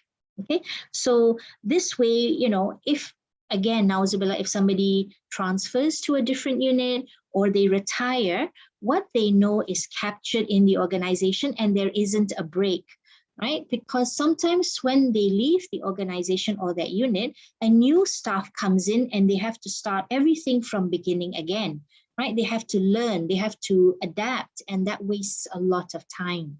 So overall, right, when we talk about a knowledge management tool for sustainability, you want to ensure that this is something that works for you, right? Use what you already have in the organization rather than coming in or bringing in something totally new and, becoming overwhelming. I would suggest, well, except for the knowledge directory, I think, but for us, maybe we can just build that on our staff directory. But the rest, I think it's just adapting or changing what we already have, right? So overall, try to add value to the daily activities that you're already doing, right? Create opportunities for your staff to collaborate, to learn from each other and share from each other. Increase visibility, because the more things are visible, the more it creates awareness in people, right? Going back to the poster exhibition or storytelling, right? The best practices. And more importantly is to break the silos so that we can achieve overall organizational sustainability, right? So thank you, right? This is our campus, right? Shukran jazilan. So anybody who wants to contact me directly, feel free.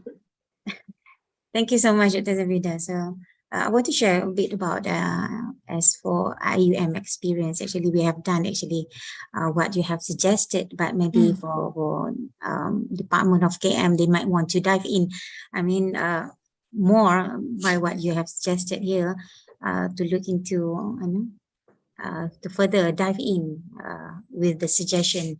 So finally, our last round. I mean, for the last panelist, a question to Mr. Hairul Azhar. The same question is that what KM tools that has been used by UMK library, UMK library, and how they can support the sustainability of your organization. Please welcome Mr. Hairul Azhar.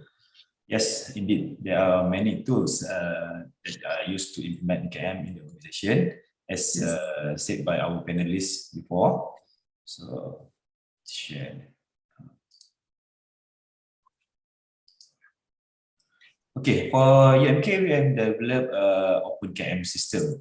So it's already, I mentioned it here. So it's a document management software used to store, manage, and track electronic documents and electronic images. So it integrates all the essential document management in paper-based information capture and electronic images of paper. Okay, electronic document, electronic image. So we all store in this Open KM. So the system also include administrative tool to define various user role. Okay. So it's integrate all the essential document management, collaboration, and advanced functionality into the easy to use solution.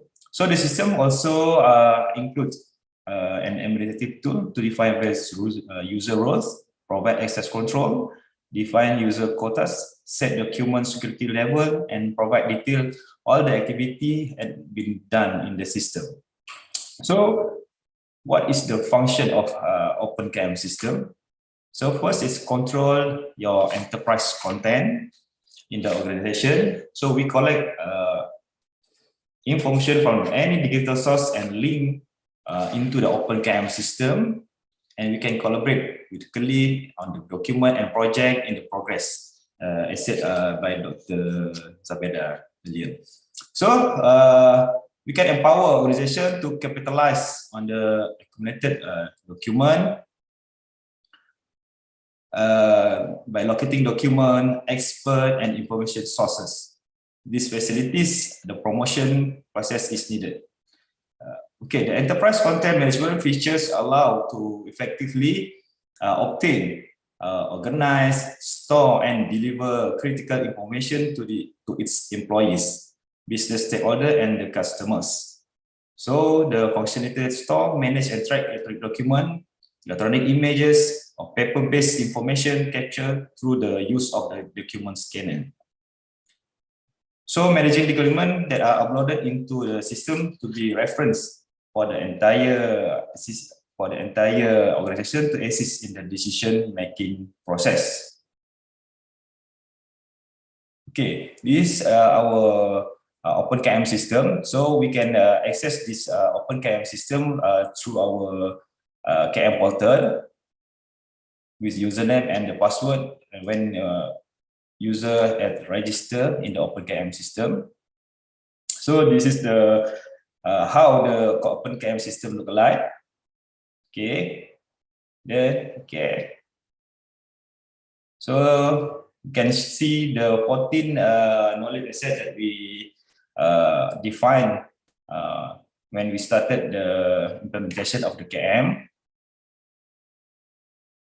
So this is the administrative tool to define various, provide access control. You can define user code, as I mentioned earlier. So actually, we ourselves are not sure if this Open KM is the best as a tool for KM. But for now, with the budget constraint and the expertise, I think this is what we use as a start. As Dr. Zabeda said earlier, we have to start something to encourage people to share their knowledge, to share their works, and to share their skill. So I think that's all from me. I can share to you. Back to moderator.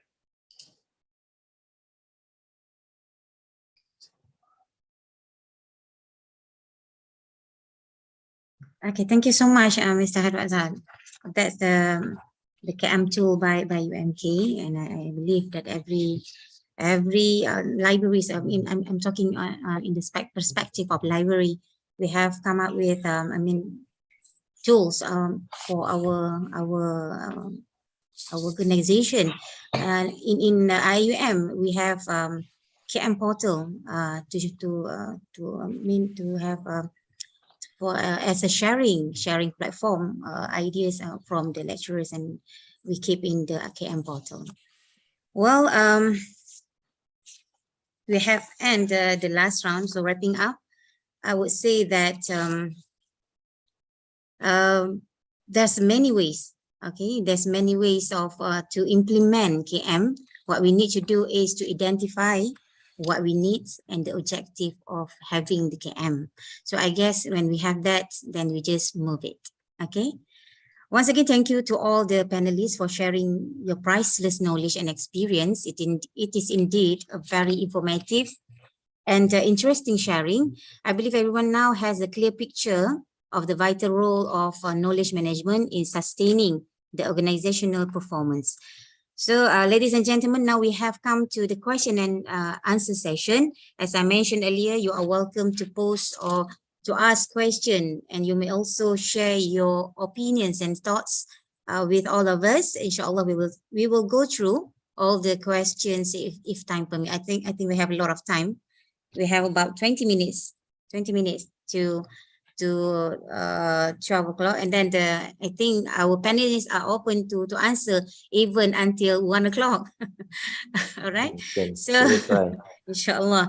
So first question, I will read from the Zoom webinar. All right. So, dear panelists, what is the most important element in KM? People, process, or technology? I think I just opened the question. Maybe Dr. Zabida or Mr. Arif or Mr. Hairul want to take up to respond to this question. For me, I would say it's always comes down to the people as the most important element, because people are the ones that design the process. People are the ones that design or utilize the technology. If they won't use those technology, or they won't do the process, or that they design the technology and they design the process. So, at the end of the day, it's always the people for me. For me, I believe KM is a multifaceted field. Okay, it's a multifaceted problem, and key challenge is to make sure that we get a holistic approach. It has to be a balance, basically KM and our people, process, technology, because Prof. Evita did mention people need to come up with the process. People are also the one who identify the technology and so on. So if we look at it, the equation is people plus process plus technology. So it equals to KM solution. They're all important. They're all important. Yeah. So, Mr. Hairul, you have to respond this one? You want to respond? Yes, KM is a process that deal with the development, storage, retrieval, and dissemination of information. And the expertise. So expertise is within the organization is the key feature, like two panelists said earlier. So I think I agree about that. Okay, so we move to the second question. How should an organization structure the knowledge? It is based on its business nature of the organization, like IUM as a university, and SC as a regulator. Regulator. I don't suppose the knowledge will be structured, presented in the same way. I guess this question is from Prof. Nobi, is it? Okay. Yeah, I'll attempt to answer that, Prof. Nobi. Okay. When we look at the structure of knowledge, first thing, it's always dependent on the mandate of the organization. Okay. If we look at from a records management perspective, the classification structure is based on the core function of the organization. Okay. So like SC, we have 3 core mandates. The first one is market development, investor protection, the second one, and the third one is regulation. So that would be the top 3 level of the knowledge structure. Then you can go down to a more transactional structure of information later on. Of course, that is the high level. And when we go down to the detail level, it can be based on each transaction. It can be it can be so many things.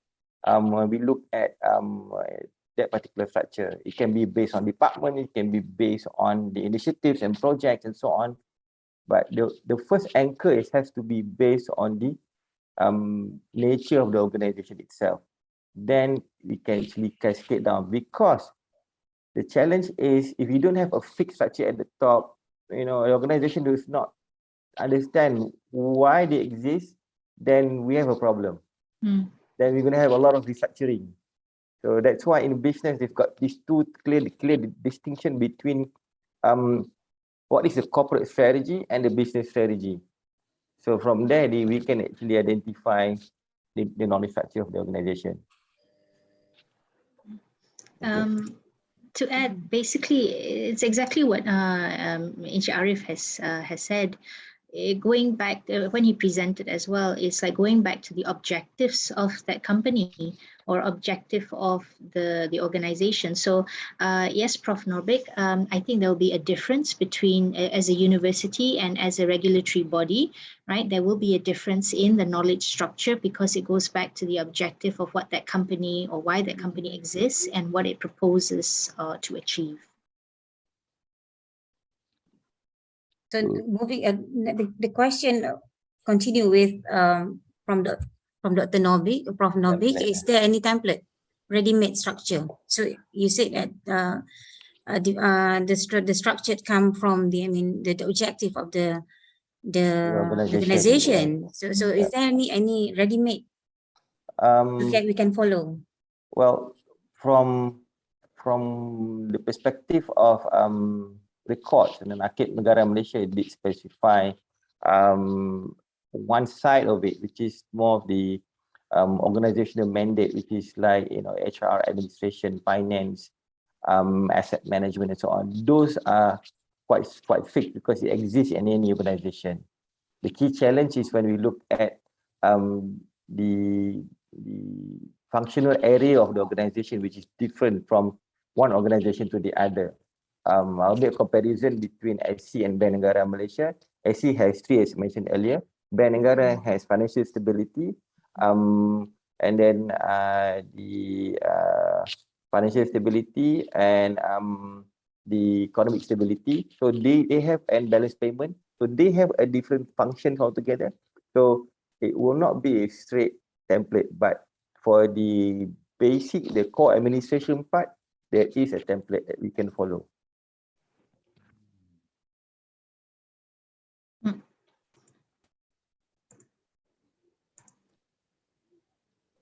I think ISO might provide guidelines on how to check our current structure, right? I don't think there might be any ready-made structure to follow because different, like Mr. Arif has said, different organizations have different mandates. So we would have to come up with our own structure, but we can double check the structure we have with certain guidelines proposed.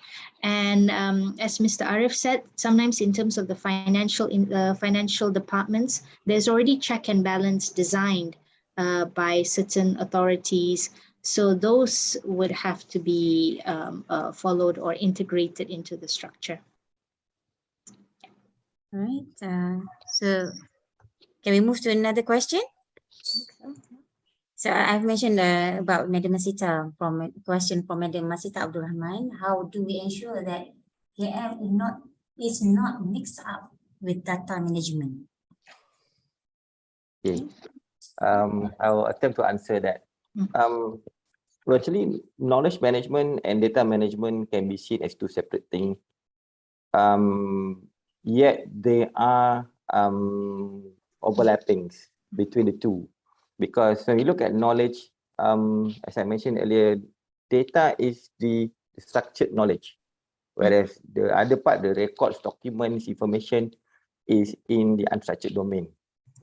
What that brings the two together is when we try to make sense of data and the stories of that particular data, what is the data is talking about. So the work revolves in terms of taxonomy, ontology, also go in line with the data management team. And in data management, there's a lot of things that includes like work on data governance, which also works together with KM, because when we wanted to identify the structure of the data, it has to be meaningful in line with the organizational structure and also functions and so on. So when we do the knowledge audit, we will be able to identify the, I would say, the overall population of data and also information. Then data management can take that into, let's say, for instance, governance part, who is the owner of this particular data? What is the data stewardship? Then how do we clean that particular data? So KM and data management can work together. If not, then we then reinforce back the silo, and then things will not go well when we do our business later on. That's my take on that. Thank you. For me, I think to simplify things, my understanding is data management is trying to manage the data in a systematic way. With knowledge management is we try to make sense of that data for decision making, right? So again, also, how do we get that data? What do we understand from it? What can we build on that? And how do we apply it to make our work processes easier and faster? I'm just going to show you a slide, right? Just 1 minute, right? So this one is basically, you might be able to see like the difference between data, information, knowledge, insight, and wisdom. So data are just these random facts. So with data management, we are trying to systemize, I suppose, put in structure this data. Information basically tries to make sense of that data, right? Adds a little bit of value. Knowledge adds the understanding, right, to that information. Like, what is that information about and how is it linked to each other? Insight shows that there's a connection between one knowledge to another knowledge, and wisdom, through years of experience, will try and find the shortest way of understanding something, basically the right thing at the right time and how to apply it. Right? So that's the difference between data management and knowledge management. Data management, you are managing the tangible asset, I would say, right? And then knowledge management is trying to make sense of that data. Okay. So we clear about that, the differentiation between data and also KM. So there's a question from participant in our Zoom. We have two questions. And the first question, I would like to direct the question to Mr. Hairul Azhar. What is the major component to prioritize the kickstart KM in organization? Okay, what is the component in this question? Okay, thank you. So I think first of all, we need to perform a knowledge asset audit first to identify what the knowledge is available in the institution, and then we can organize the knowledge based on the important, from the most important to the least important. I think that's the first thing needs to do when to implementing KM. Okay. So the next question, we have a lot actually questions coming in the Zoom from our participant and also in the YouTube channel. So I have to read. I mean, I think if we can read all, Alhamdulillah, I hope to read go through all the question. And the next question is how to inculcate the KM culture in the organization. What kind of incentives, if there is an incentive that you offer to the staff? Okay, so maybe one of the panelists can start. Sorry, the question is how do we inculcate? Is it? Yeah, inculcate the culture, and also if there is any incentive you offer to your staff. Okay, I think Sharif can say more. Yes. He has a unit that he started. Okay, I'll take my experience in the SC. Firstly, to inculcate the culture, in the organization, we will always want to get something from the top down. We want to get a clear mandate. We've tried to work bottom up. This we did engagements, we did forums, we did talks, try to instill the awareness. It is always that when people do aware and they have the desire to actually want to do it. The key challenge in the organization is that everybody has their own specific roles, and sometimes knowledge management, as we know, knowledge management tends to come later within the whole value chain of the organization. We don't exist together when it first started. So people do see something new. It's going to add on to my work, and I don't have time to do all that. So that's the first challenge. And to overcome that is always talk about first to find what is their pain point. That's why the knowledge audit for does that. We look at the business pain point that is affecting them in terms of knowledge access, and finding knowledge and connecting to people and so on. So when we hear stories like, oh, we need access of this information in X department, but they are telling us that no, you cannot have access because you must do it on your own. We are not sharing. So then how then we play as a broker to try and build connection between X department and Y department so that they can share knowledge better, share information better for them to use their work. So we need to go around and talk to management. Okay, we see these challenges, and then we've seen pockets of information here. Can we connect the dots? And if it's all about PNC, secret, and so on, how do we save protocols so that people share knowledge and doesn't get leaked? So we work together with IT department as well, and through our internal audit and internal compliance team to ensure that people share, they know that I'm sharing safely, I don't get into trouble later on. Okay. So in terms of rewarding them, this is a bit of a challenge as well. We tend to use other methods, like we do events, we highlight them, we celebrate the success, celebrate them as KM agents, celebrate them for doing things that we want them to do. But that can have both positive and negative impact. After a while, people still are asking for that. Do you have any reward? If I got reward, I'll do. Don't reward, then I will not do it. So that also another challenge. But once people start to get a hang of it and understand why we are doing this, then later on they will inculcate the culture. Lastly, to inculcate the culture is always about getting leaders to walk the talk. It is very important. Yes. Yeah. So Mr. Hairul, sorry, there's a video, yes. No. I was just saying I agree with what Mr. Arya said. Yeah. So Mr. Hairul, you want to say something and respond to this question? Maybe any incentive given by UMK I think to those participating? Do not any reward giving to the KM initiative. Not yet. I think to, like, for example, to inculcate culture, it won't happen overnight. It will take time. And again, when we start hearing maybe success stories in different units, right? That might slowly inspire more and more units to do the same.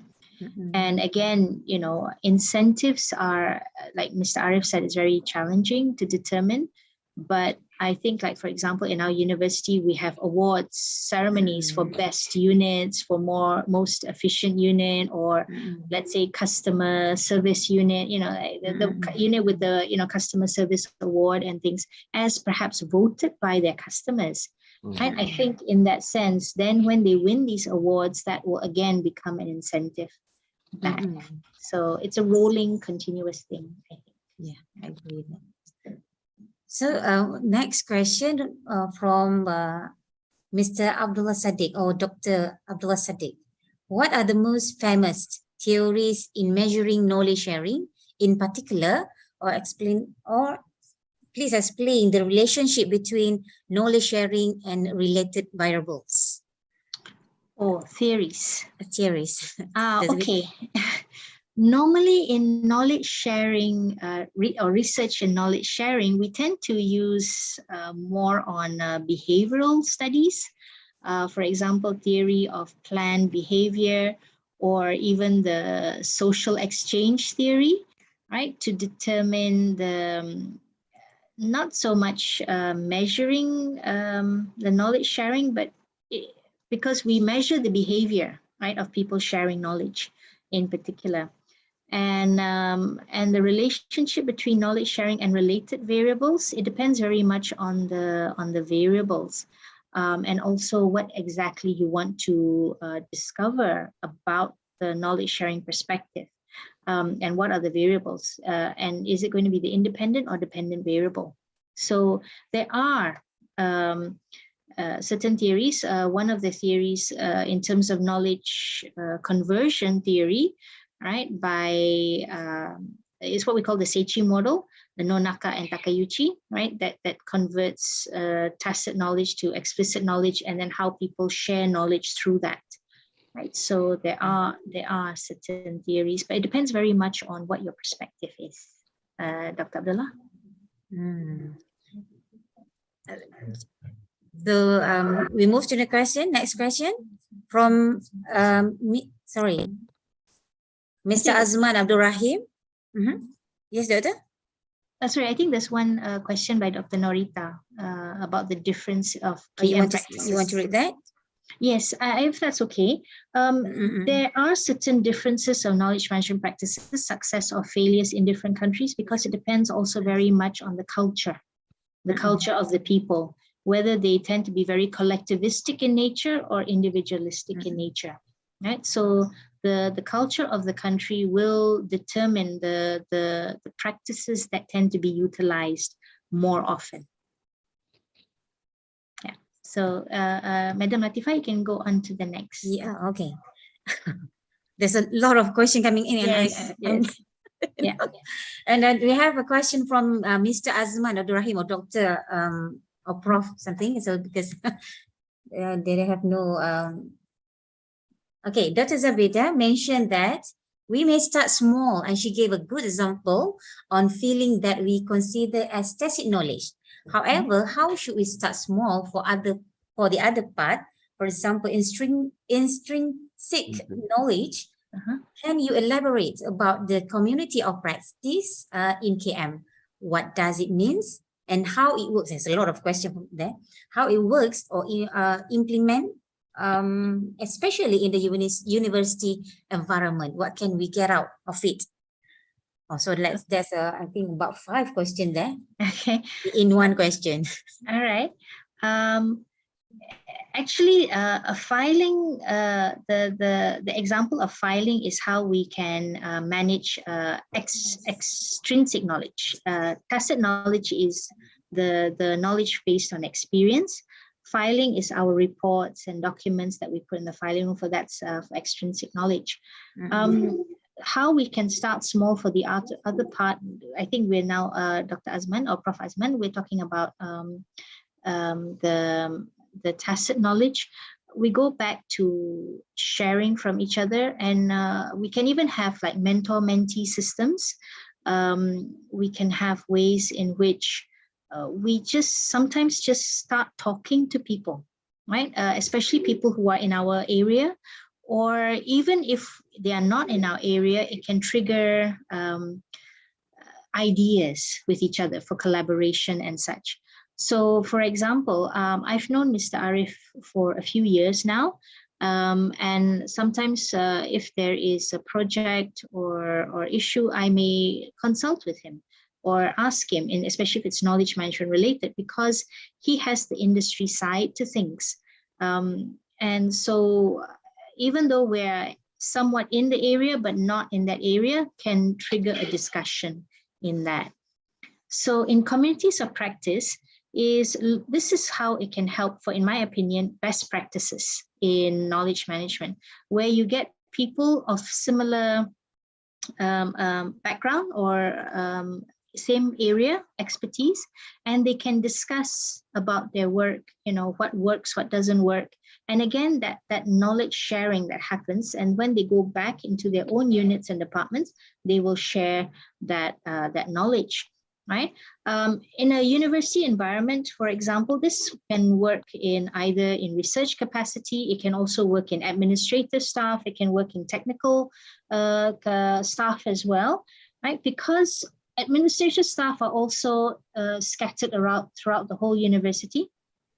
And Kuliah staff, admin staff, maybe, the work that they do may be a bit different from the functional units, like, for example, the admissions or finance, right? But similar things or similar issues might be faced by them, and it's a way of the administrative staff to learn a little bit more on how to rectify certain problems. So, for example, administrative staff in one faculty, right, may experience similar problems as a person in another faculty, and that's how we can find ways in which they can help each other out as well. And what we can gain out of it is reduced time in solving problems, right? You can perhaps make better decisions and faster decisions, or even implement solutions that we know have worked before. Right, so I have that satisfy our participant. And then we have a question from a YouTube channel. I think that this question, I can direct to Mr. Hairul Azhar, because you are talking about tacit knowledge. So what is the best, this is question from Madam Azna Zakaria, what is the best method to capture the tacit knowledge? Some people thinking having knowledge is like having power. So Mr. Hairul Azhar, over to you. I think this question is for Dr. Zabida, because it's focused on the people. Yeah. Okay. Yeah. Please, Jerry, this. Okay, I try it. Okay, for me, how to tackle the tacit knowledge is we are since two years ago when the pandemic, we tend to do webinar, e-training, and so on. That is the way we do to capture the tacit knowledge on the people. So I think that's the way we can use to capture all the tacit knowledge, because we very we worry that the stuff come and go, and tacit knowledge go with the people. Yes. So like for example, in a library setting, right? The librarians, in my opinion, you have years of experience, right? I cannot claim to say what I know happens in the library. I just know that when I go into a library and I need a book, they can tell me what I want, they will help me find what I need, right? So the background, that what happens there, you have your systems, you have your procedures, you have your ways of managing all the documents, the books and things in there. But there are also things that which are not captured in any kind of system or policies or procedures and such, and that is the tacit knowledge. So in order to capture that is to change what you know into either a schedule, a Gantt chart, a workflow, right? A workflow to make it easier for, let's say, for example, a junior librarian, right? A junior staff that just joins the company or joins the unit, they can open the file, right, look at a workflow, and they may be able to visually see what needs to be done on a daily basis or a weekly basis or a monthly basis, you know, just developing that. And instead of having somebody tell them, you know, what to do and how to do things, and for every new staff, tell them again and again, there's a file that you can just share and say, please look through these, look at the scheduling, look at your, you know, workflows and stuff. So that's one way in which we can capture tacit knowledge, is to get experienced staff to develop something tangible, right? Something explicit, a document, a workflow, a chart, whatever it is, instructions. Or in one case, what I asked somebody to do is to create frequently asked questions. Yes. Right? Because this unit, they get students coming in every new semester, and the students ask the same questions again and again, and the staff have to spend time answering. So I said, before the semester starts, why don't you compile, right? And recall what are the frequently asked questions, have it on the website or pin it up on the board, and then let the students read all that. And only at the bottom says, if you have any questions other than this, then come and ask the staff. So it saves time, right? So this is how you can also capture tacit to explicit knowledge.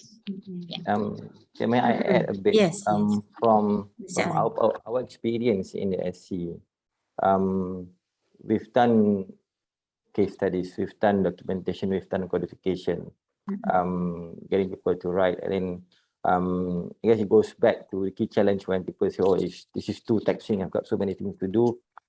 Is there any other way? So we took the approach of conversational techniques, storytelling that Prof. Zebda has mentioned. And then another method is called a fishbowl technique, whereby we get questions up front. Okay, we've got an expert, maybe from finance, and we ask his team members, and one down below, what are the things that you want to know from your head of department? And we've got a list of questions. Okay, then we organize this session with the head of the department or with the expert, together with the people who wanted the question. There will be a simple moderator, or it may not even be a moderator. Even it may be just a conversation between the people who wants to ask the question with the head of department or with the experts. Then we record that particular session. What happened is that with the new technology nowadays, we can actually record it better.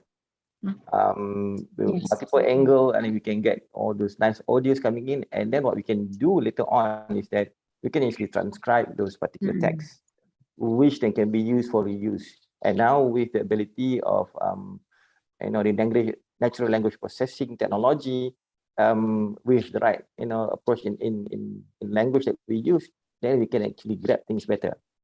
So what we can do is that those content, those videos, will have two parts. One is the video, one is the transcription. The other part what we can use is that we can use it later on for learning objects. If it's something technical that the expert is talking about, then that can be used in learning objects, for example, for onboarding, for a knowledge 101, and that somehow or other can help to capture the tacit knowledge.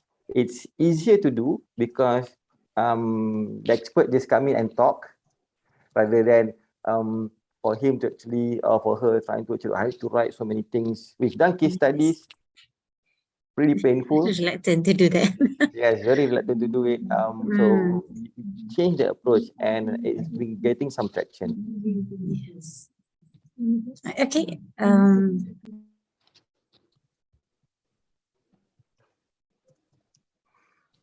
I muted.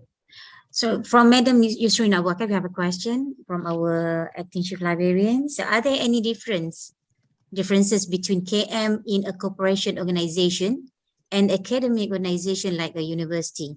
Will the focus be different? I think maybe we start with Mr. Arif. Well, it always goes down to what is your business pain point? What is hurting you the most? Is it the loss of, experts' knowledge? Is it the inability to recall past knowledge? Is it a challenge of we keep on repeating the same problem over and over again, which means we are not learning from past incidences. So it all depends on that particular questions. This is what makes, for me, knowledge management is so agile, and it's so flexible, and it's purposeful, because we really need to know what is the problem. But the same problem occurs and happens in every organization. It's the same thing. In SC, sometimes we also can't remember, what was the decision made last time? 10 years back. Who actually wrote it? Alamak. Or we couldn't find it. Where's the minutes of the meeting? It's in the file somewhere, level, LG5. LG5, okay. So, it's the same problem. And then sometimes we keep on repeating the same mistake. Kan kita pernah kena this problem before? Yeah, what? How? So it's the same problem. So for me, knowledge management, it's more or less the same. That's why we can come up with the experts to actually come up with that particular standard. But again, how do we use it? It depends on the pain that we are facing. Dr. Zaveda, would you like to respond to that question? I think this goes back also to the question that Prof. Norbik had asked, right? Yeah, in different organizations, there may be different issues, but at the same time, there will always be common issues, no matter what kind of organization, whether you're profit, non-profit, government, private, it doesn't matter, because you're still dealing with people, you're still dealing with processes, you're still dealing with technology, right? The holistic approach to knowledge management. But again, it goes back down to what are your objectives, what are your mandates, right? And how might you want to solve these problems. All right. So this is the last question. We have another one. Okay. So the question, this is from Madam Hashima Mustafa. How do you know when you are making progress with your KM implementation? Okay, I think Mr. Hairwaza, you want to start with this, to respond to this?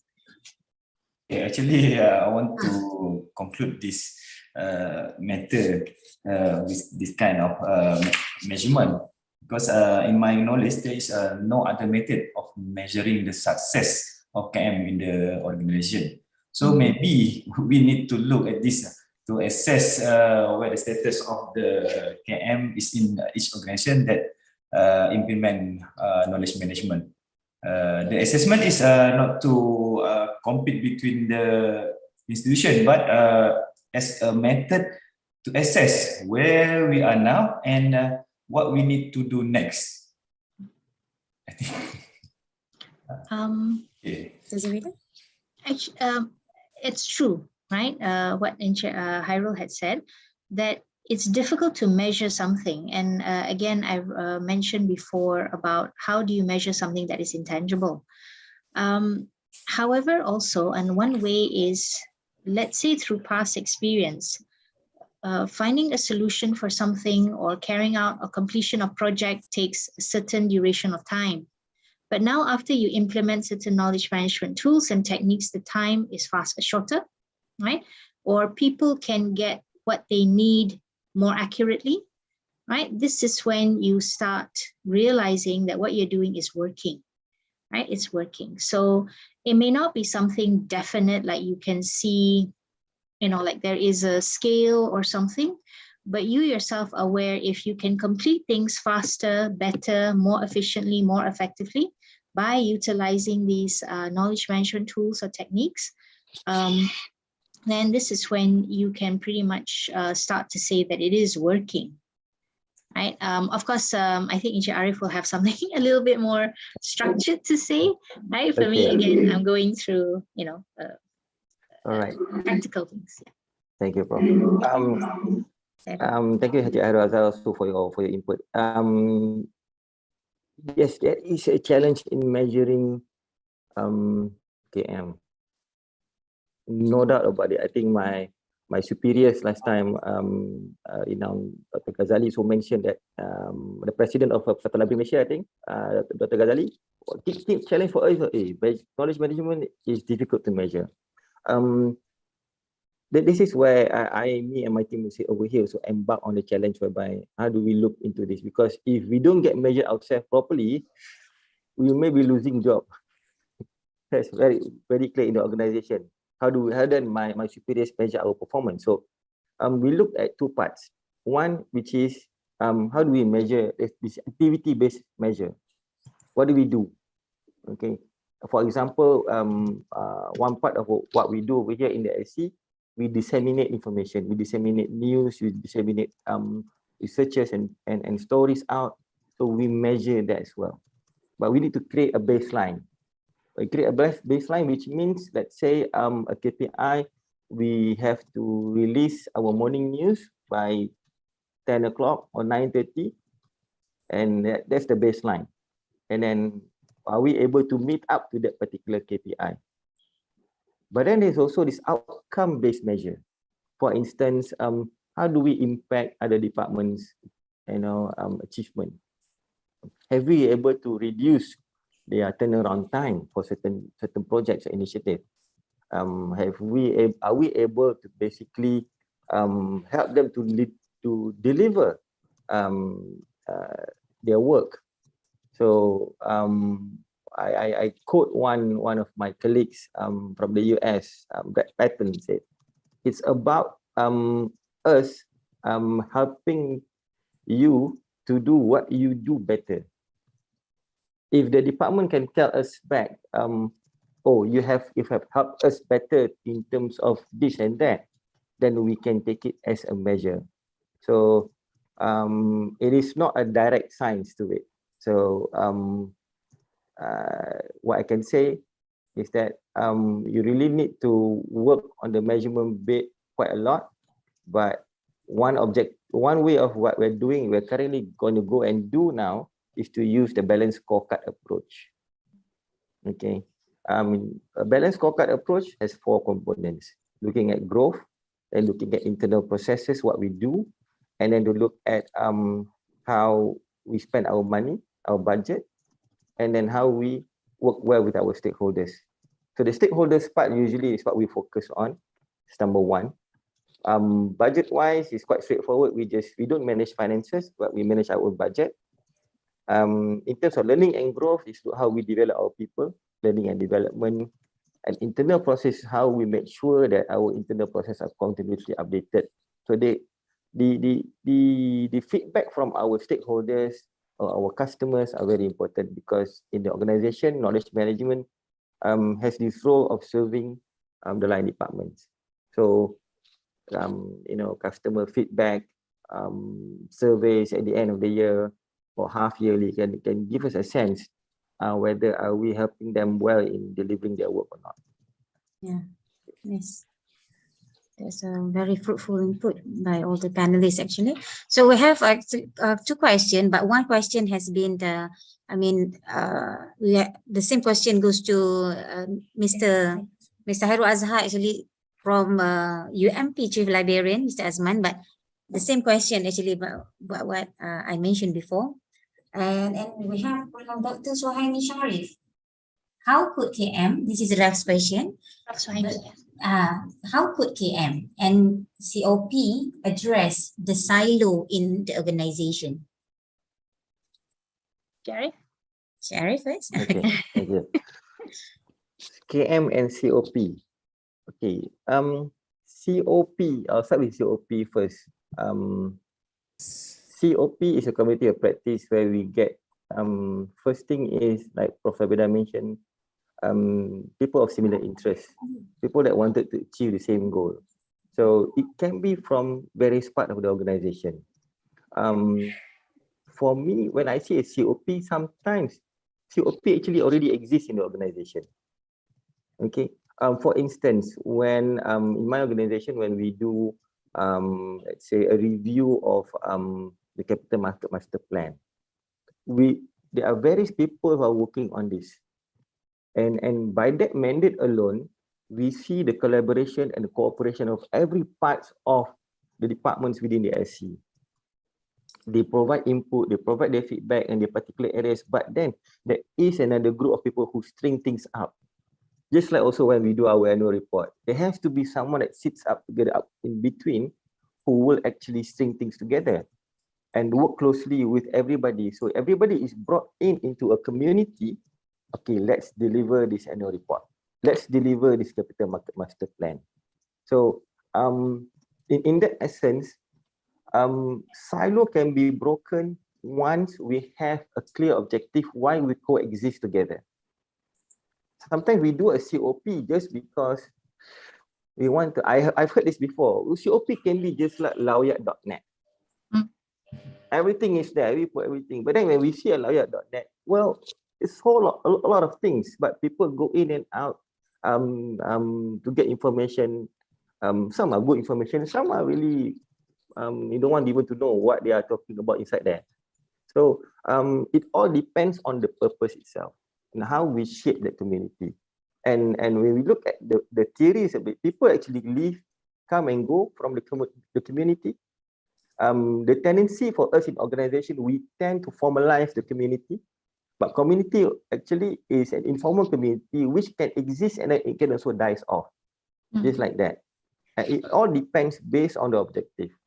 So what KM can help in COP is first to help coordinate that, to make it less formal. The tendency to creating a formal community, it then becomes a project team. When it comes to project team, that can be also a COP. It will also have an end. So KM can do to ensure sustainability of COP and also tearing down the silo is that KM needs to capture what happens in the community. What were the discussion? What was mentioned? Take it down, capture it, put it into a document, and later on identify who are the experts inside there. What were they talking about into one particular file, and later on we can do a lessons learned on this. Once they see the feedback, how it is being used later in the future, then they will say, okay, this is how things should be, and we can get more buy-in from people to look into this concept, and then from there perhaps people would have a different eye on COP, and silo can be reduced. Silo cannot go zero, definitely. It cannot go zero. It will always exist. It's just to what level of extreme it is. Sometimes if it's too extreme, the silo, it will dampen the organization. Thank you. Dr. Zubaida, you want to add to that, or we just wrap up the session? I think basically Mr. Arif has mentioned that I think with more visibility of what each unit is doing and awareness of what's happening between the units, and also more collaboration.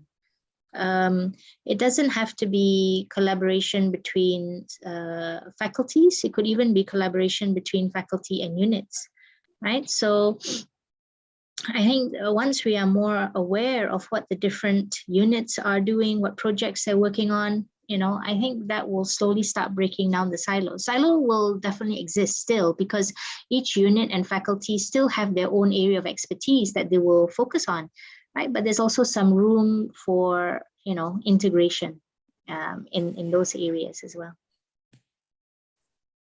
All right.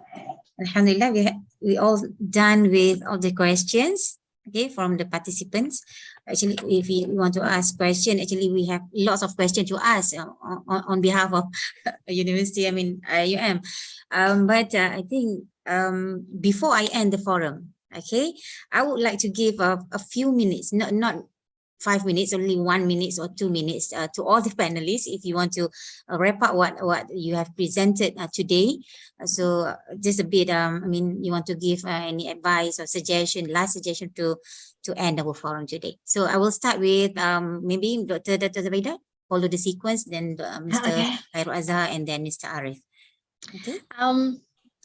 I can understand that doing knowledge management can be very overwhelming, right? It is, especially if we're not very familiar with it, right? And there's, when you open the internet to find out what is knowledge management, they talk about systems, they talk about processes, they talk about technology and everything like that. So I would suggest, take a step back, look at what is it that you need as a unit, as an organization, right? See where, what are the problems you want to solve, right? What do you want to make better? What do you want to enhance? And then start from that, little by little, let it build, let it get integrated, right? Again, just start by, like I said, either the filing system or start by talking to people. For example, have an informal like lunch together, like everybody bungkus, tapau, right? Pack their lunch, sit in the meeting room. Of course, the meeting room nanti, it will be smelling, but sit in the meeting room during lunch. And then when you start talking, you start maybe talking about your projects. You might start. So you don't need a formal system to start knowledge management. And in fact, actually, you may already be managing your knowledge. You're just not aware that you're doing that. Yes. So maybe by creating this awareness and then using what you already have, just changing a little bit, right? So we have at our department, which our department has started, something what we call the brown bag session, where people will talk about their research in an informal manner. We sit with our coffee, with some snacks, and we learn about each other's work. So, you can start small, you can use what you already have. Thank you. Yeah, thank you, Dr. Zavidana. Next, Mr. Hair Azhar. Yeah, I just want to report with the one statement. So KM is to ensure that all memory cooperation or corporate memory are well managed and encourage knowledge sharing as one of the tools to increase the greatness of the institution through the knowledge that has been shared. Okay, thank you. Thank you, Mr. Hair Azhar. Now, Mr. Arif, Okay. over to you. First, I will echo both of my panelists, what they've mentioned. It's very important. And for me is that knowledge management definitely has a big impact in ensuring the organizational sustainability. I'm talking from the perspective of Greek gurus like Hamill and Prahalat talks about the internal capabilities of the organization, which is part of it. A whole lot of it comes from the knowledge itself, knowledge of its people. So to ensure the competitive advantage and sustainability of the organization, we have to accept the fact that knowledge is one of the key components. The challenge would be is how do we manage them well so that it creates value to the organization. And this is not mission, it is something that I would call a mission impossible. It is mission possible, but there will be challenges. The key to address these challenges is to continuous learning. Thank you. Alhamdulillah, with the last note from Mr. Arif, and we now has come to the end of the session.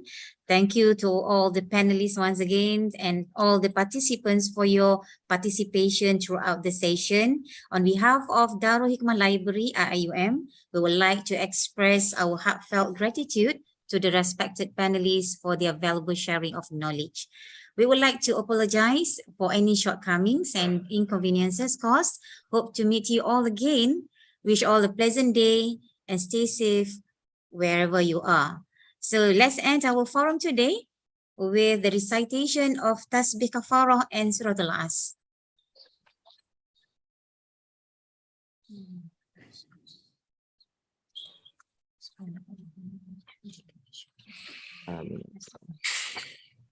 With that, wabillahi taufiq wal hidayah. Wassalamualaikum warahmatullahi ta'ala wabarakatuh.